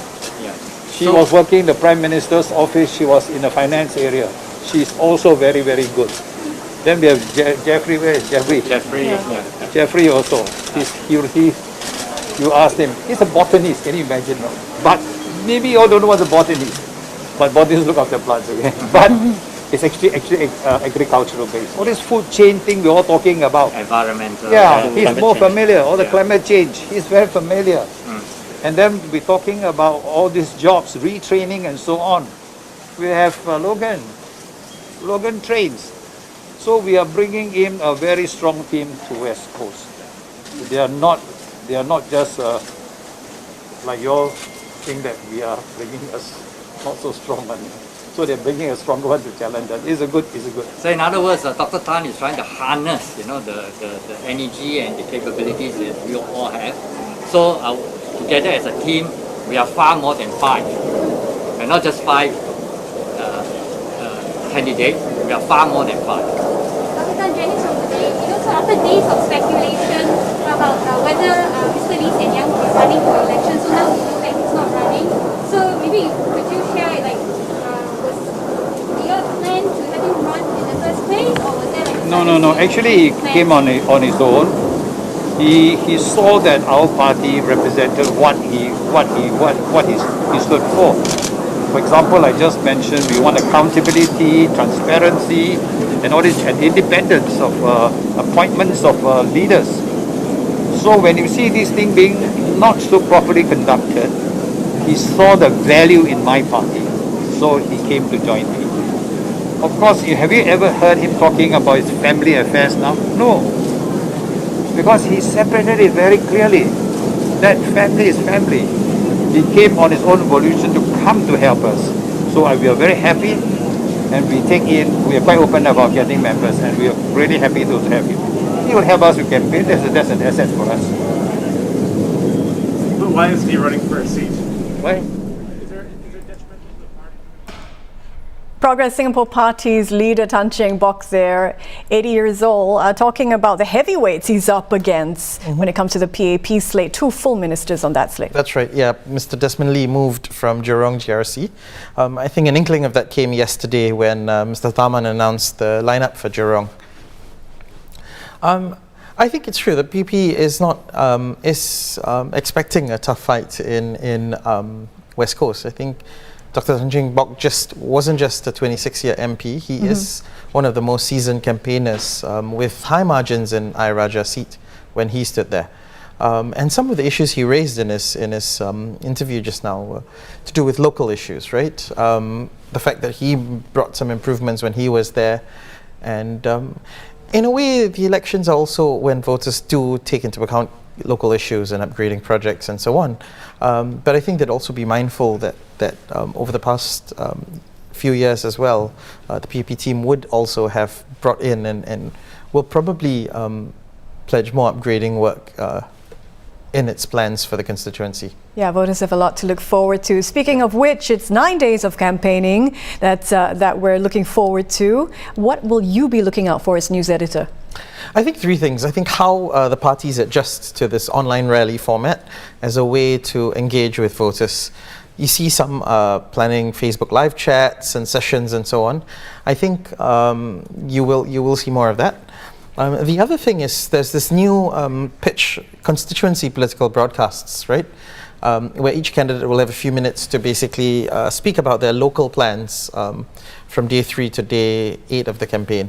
And I think what will be interesting is it'll be very focused and it'll be televised nationally as well.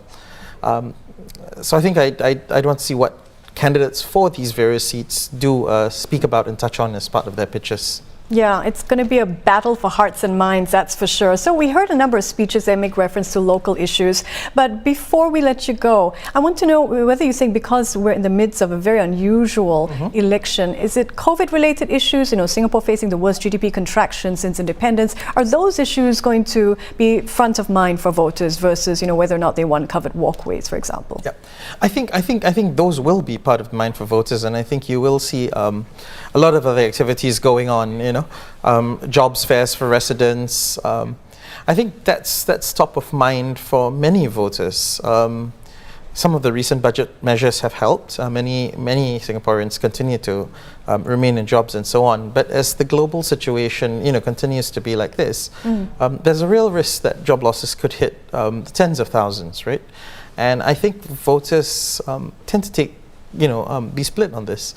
I think those who feel that a strong PAP majority actually does help secure Singapore's reach as a stable place for investors, as an attractive destination, and I think that's probably going to be part of the PAP's pitches in the coming days. But at the same time, the opposition is also going to make the argument that maybe the government dropped the ball on COVID-19, and perhaps you do need this call for checks and balances. And I think the parties are wary of that, and I think that's why they keep telling voters that, look, you do need elected voice.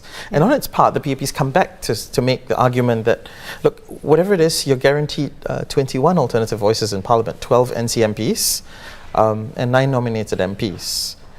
And I think, it's over the next 9 days is when you see both sides try and make their points on this, and try and convince voters who might be on the fence which way they should vote. So whether or not we opt for change or continuity, these next couple of days are going to show that up, especially in terms of how the parties work on that theme, I think. But speaking of change or continuity, we know that Lee Hsien Loong has said that this is likely his last election. Do you think then this is going to be a sort of a referendum on the younger leaders? To some extent, although by going by the comments they've made in recent days, it's not just about the younger generation taking charge. This is PM's last election as PM. I'm not certain it is his last election. He could continue in 1 or 2 more elections, I think. All right, well, thank you very much. It's been a great watch party with the news editor of Straits Times, Zakir Hussain. Hairianto, it's back to you. Well, thank you so much, Michelle Martin, with our news editor, Zakir Hussain. There you have it, the confirmed candidates for all 31 constituencies comprising 17 GRCs and 14 SMCs. For more on the latest election news, follow GE2020 microsite and live blog. And do catch our regular weekday news show, The Big Story, later at 5:30 p.m. Olivia, Quay and Diman will have more nomination day analysis. We also have an election show every night at 10 p.m. for a roundup of all the developments as campaigning gets fully underway, including the first of the virtual rallies. Once again, I'm Hairianto Diman. Stay safe and thank you for watching.